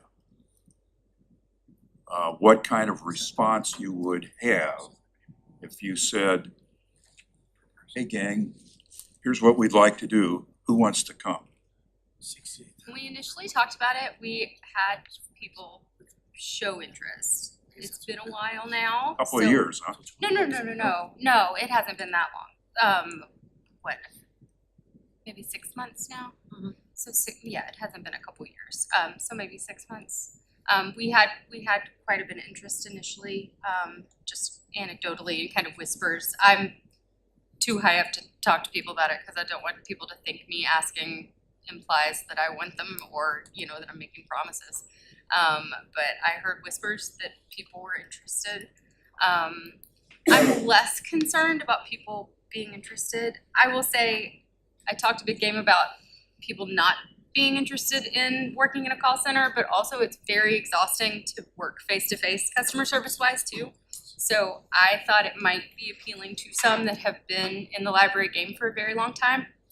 And also my department is over the event space here, and to make sure that they aren't going to be hidden in a room all day, every day, I've worked with people in my department to kind of plan that they can also be on the desk out there and ensure that they don't get too disconnected from the public, and feel too hold off in there. So again, I really do try to factor in how to make it as positive a work environment as possible and make it as appealing as possible. So hopefully internal staff know that. And Have you, using the personnel revolution that we voted for in October, have you identified what their job title is and what their pay range is? oh yeah, we've written a job description and a job posting. We're ready for that. Okay. It's 40. Well, I looked at your current cost of 1.5 FTEs, what you'd be saving is 68,187. So 2/3 of that is what the employee will cost, so it comes out to $45,000 salary without benefits. We estimate it at our library associate 2 level. Associate 2. So it's like $22, $23 an hour. So you just mentioned that you think the people who have been here a long time are like, hey, I've been through the trenches. I'm ready to kind of go get a little break. Are they Or just a change. Sure. Are they at or above that dollar range per pay? I based it on midpoint, just as a general estimate. Okay. I think when I played around with the numbers, I think I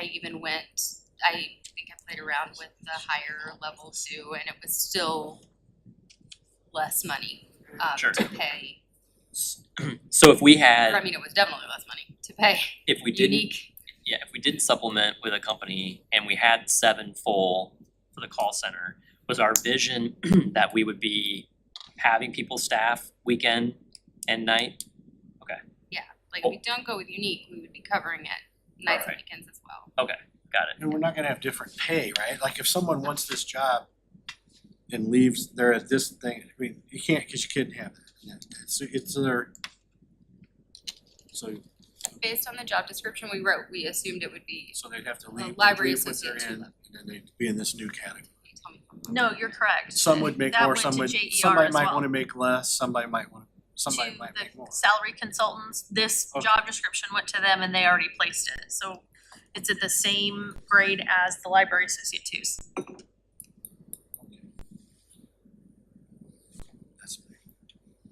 Before we make a decision on this, and it may not be tonight, I guess, can we find out if there's enough interest to cover this internally before we do something? Is there? Because if they moved, would it be permanent or would they rotate? It would be a permanent. Permanent position? It'd be permanent, it sounds like. They'd have to wait till there's another opening and It'd apply be a for it. permanent role, and I mean, the issue is, we would wanna post the schedule, and if the nights and weekends factor is, it's a whole thing Some with people might take a cut and pay. and in making it more appealing. Gotcha. Some people So might it's take kind of cut a chicken pay and egg. Nights and weekends. Would it be that amount of people all year or just more during the busy and then?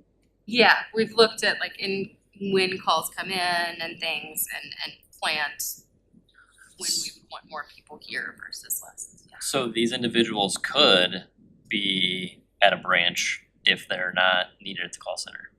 Is that what you're saying? If you don't need all 7 because it's a slow season for calls, right? It was more based on like time of the week and day time, Okay. not year. Got it. If they leave the library. We try them. Yeah, it's not like a temporary, it's not like an assignment of their current job, it's a Right. a like new job. work. Job. This is your job. It'll be an internal posting, so they would apply for the position and interview for the position. Would that be a means of testing the water to see whether you actually have enough personnel to execute the plan? If we posted them? Yeah.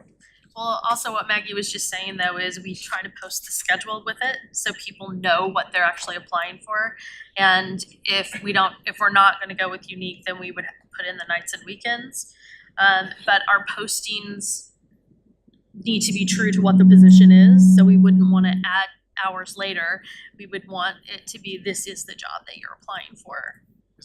I could see that we could save more money if the fact that there are people with children or parents or somebody else to take care of, where people have taken a little bit less money for a better schedule. The same way they take a little bit more money for a not great schedule. And so, I mean, maybe you would have some, I mean, there's no way of knowing it till you did it. But I don't think you'd have trouble hiring outside people if you're gonna pay this. Yeah, but do they have the knowledge? That's the That's whole Yeah. the point. problem. That's the whole They point. can answer the phone, but they If don't it doesn't know. work, then you'll have to have a, Uh, might almost like, you almost might have to have, well, I guess you'll know, is if there's not enough people to fill it internally, then you could create a lower level position that you post for outside people. Cause they wouldn't have the experience from a library. It'd be an entry level position. But the expectations would be the same. So our expectation would be that you develop those skills and that you have that skill set. You wouldn't start off at the mid. No, they would start off at the beginning of the range. We could also, I don't, I'm making this meeting go longer than I should, but. It's a lot longer than I thought we were How gonna many go. how many people work in the St. Louis Library or the other libraries that actually live in St. Charles? Do you know any of Keep that? talking about Literally trying to poach. no What's idea. happening? I mean, it's anecdotally, I mean, would maybe people leave one of the other libraries? I don't know that we can answer Stay in their own- every question. What do we need to do to? Third To full be honest, move. I don't know Depends on who you anyone. are, depends on who you are. 70s. I mean, if you're Maggie, you really want it to just be approved. Because she knows how January is with tax season. Well, sure. I mean, for me, it's tough. I need more data, and I think there's a better way to do it, but gosh, that's where I am. But Right now either. Understanding. I'm one person. I'm not trying to influence anybody here. I'm just saying where I'm at personally. I understand. If Because I, it's an old model. if I missed it, I apologize, but is it says annual subscription, no contract, so we do this for a year, it doesn't work out, Yeah, next December. yeah, That's just like 60-day notice. I'm not comfortable with the whole concept. Which concept? Steps 1 and 2, Okay. The call center in general? because, you know, step 3 is like cherry on the sundae. You got to have the ice cream and the chocolate sauce first. And,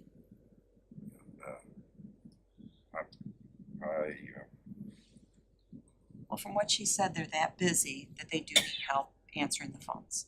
So I guess if they set up something here with internal people, that will help a lot.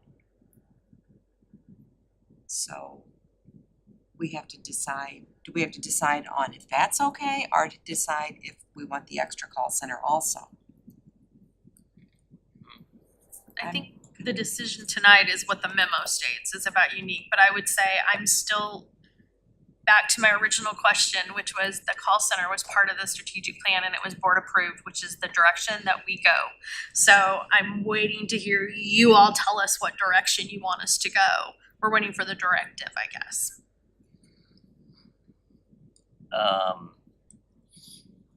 Well, me personally, I'm fully supportive of a call center.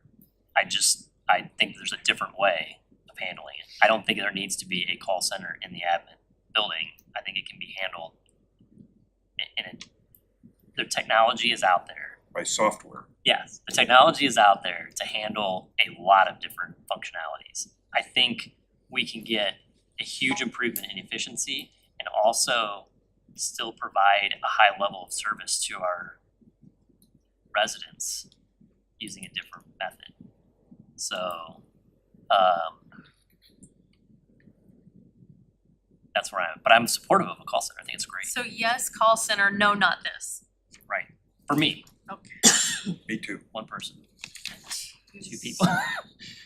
And the call center is not in administration, it's literally in this building. Oh, Yeah. this building. Got it. Sorry. I don't know if How that much- helps you at how all, much- but at least it's. How much that's money, how much money has already been spent building out the call center? I would imagine a lot. You need a couple phones and that's So, I don't know, we've second how much money has been spent building it out already. The equipment has been minimal, we've actually second lives PCs, we're gonna run it right off the PC, so there's no headset or hardware to buy. Okay. The offices were. We will have obviously license for the call center, you know, but how are you not using headset? You're using handset or headset? headset, but they'll Headset, have to have their own Got it. extension, so we'll have to purchase that Yeah, out. okay. That'll Got it. be the, All right. Hey, on Matt, the tech side most. could we? The method, I mean, some of the methods you're talking about that are, you know, could be people actually working from home, could be somebody in the branch, it could be just, I mean, I talk to people all the time and I know they're at their house. You know, for call centers, for health insurance or whatever, it's just going like it goes to the next person available. Right. You know, can we get it up and running and then transition it to the other methods down the road?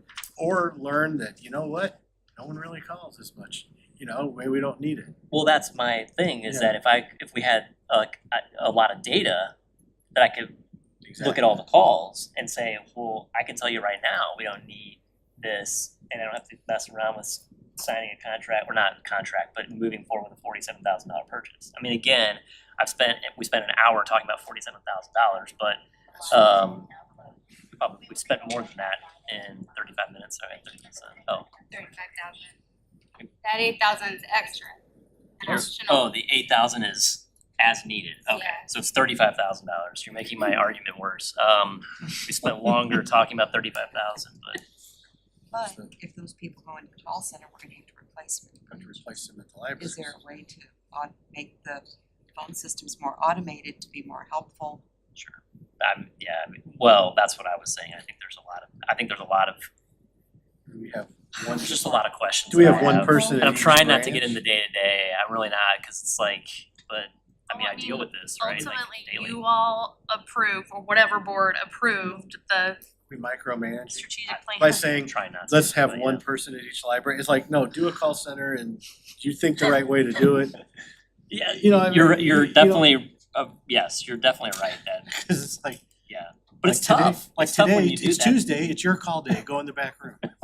And Wednesday, it's somebody else's day, and then Thursday, it's somebody, you know, I don't know. I mean, that's like, I've gotta be honest, the more you talk, the less I know what you want us to do. Oh, man, we're gonna find Us out real too. quick here in a second, us yeah. too. So we're- Yeah, is there any other, is there any other discussion on this item? The problem, Is there just? Well, let's do the threshold question first. Okay.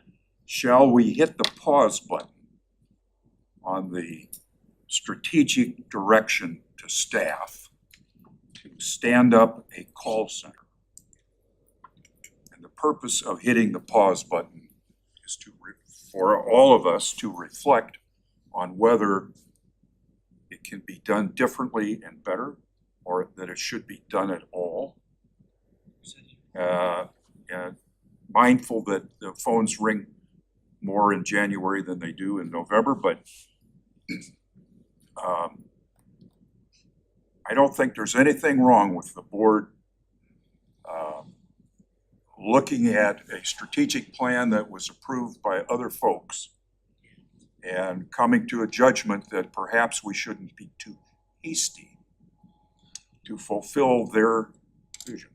So I move that we not move forward with a call center until the board has achieved a new consensus on what it ought to look like, if anything. Okay. So we have I a, second that idea. okay, so we have a motion. In fairness to Tiffany, I think it's wise that we decide among ourselves, because what Tiffany keeps saying is, we're just trying to do what you guys are asking us to do. Right. And if we're having second thoughts about whether we really want them to do that, then in fairness to them, we need to do what David is suggesting. Okay, so we have a motion and a second for us. I'm one of those people that approved the strategic plan, so so it wasn't that long. you're one of your shots are directed towards me. And Well, us, so. So there's an old saying that I learned in the Army, just because we're smarter today doesn't mean we were stupid yesterday. Sure. I agree, and I'm part of that older gym as well. So you had three of the people voted. Our focus has changed, you know what I'm saying? I think there's a different focus, and maybe this isn't the time to focus on that. I'm not saying to push it to the side, but definitely to table it. Okay. For now. All right, thanks, Renee. One final question, the outcome of this potential vote here in just a minute, we will post with weekends and evenings, job posting for candidates? No, so he's saying don't even move forward with the call Oh, center at all. we're just gonna axe the whole thing? Yeah, that's where we're starting at step Hitting the one. pause button until we make up our mind. Suspend operations to stand up a call center until further study by the board. Right, so it could come back before the board to, after we've had a chance to analyze it, if this were to pass. That makes sense? Oh, yeah. Oh, no, I It's got just it. my big thing is we're back into the micromanaging. It's like, I mean, it's like, I don't ask what brand of air filters we're using. You know, because there might be a cheaper one, or which, you know, are you sure that duct is that way, the right way? I just, God, we'll never get anything done on the long-term fiscal big expenses that we're talking about if we, I mean, we can prove it. We can always change how it's done, you know, it's not poured in concrete, but I mean, we asked them how to do it, or unless are we gonna go back and create and go do the whole plan again? I mean, that was how many years ago? You guys have, so 3 of the people here tonight voted for it. Yeah. So it wasn't like 5 years ago, because Matthew, you haven't been on the Correct. board. Well, it's been on for a year and a half. Year and a half, so it was only a year and a half ago. It was right before I got on, I guess. I've been on like a year now. So it's not ancient.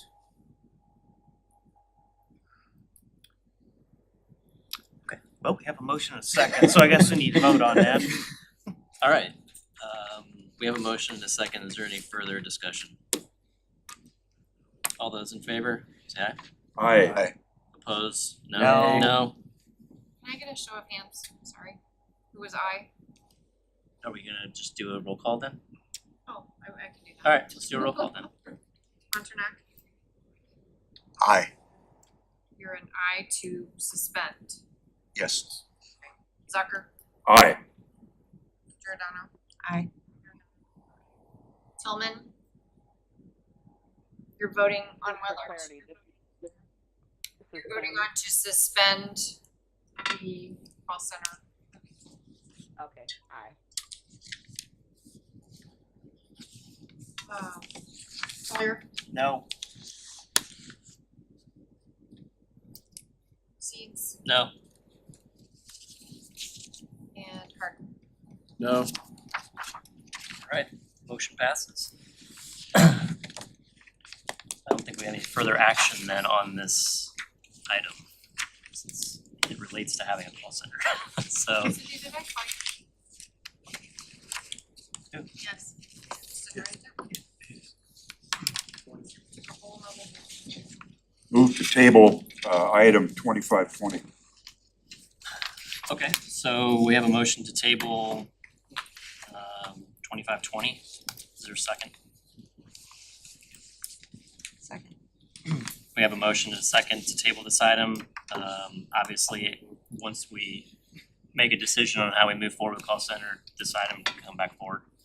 Is there any further discussion on that item? All in favor say aye. Aye. All opposed? The ayes appear to have it, the ayes do have it. That motion carries to table. We have no other items before the board. Can I have entertain a motion to adjourn? I move to adjourn. We have a motion to adjourn. Is there a second? Second. There's a second. Any other discussion? All those in favor say aye. Aye. Aye, we're adjourned.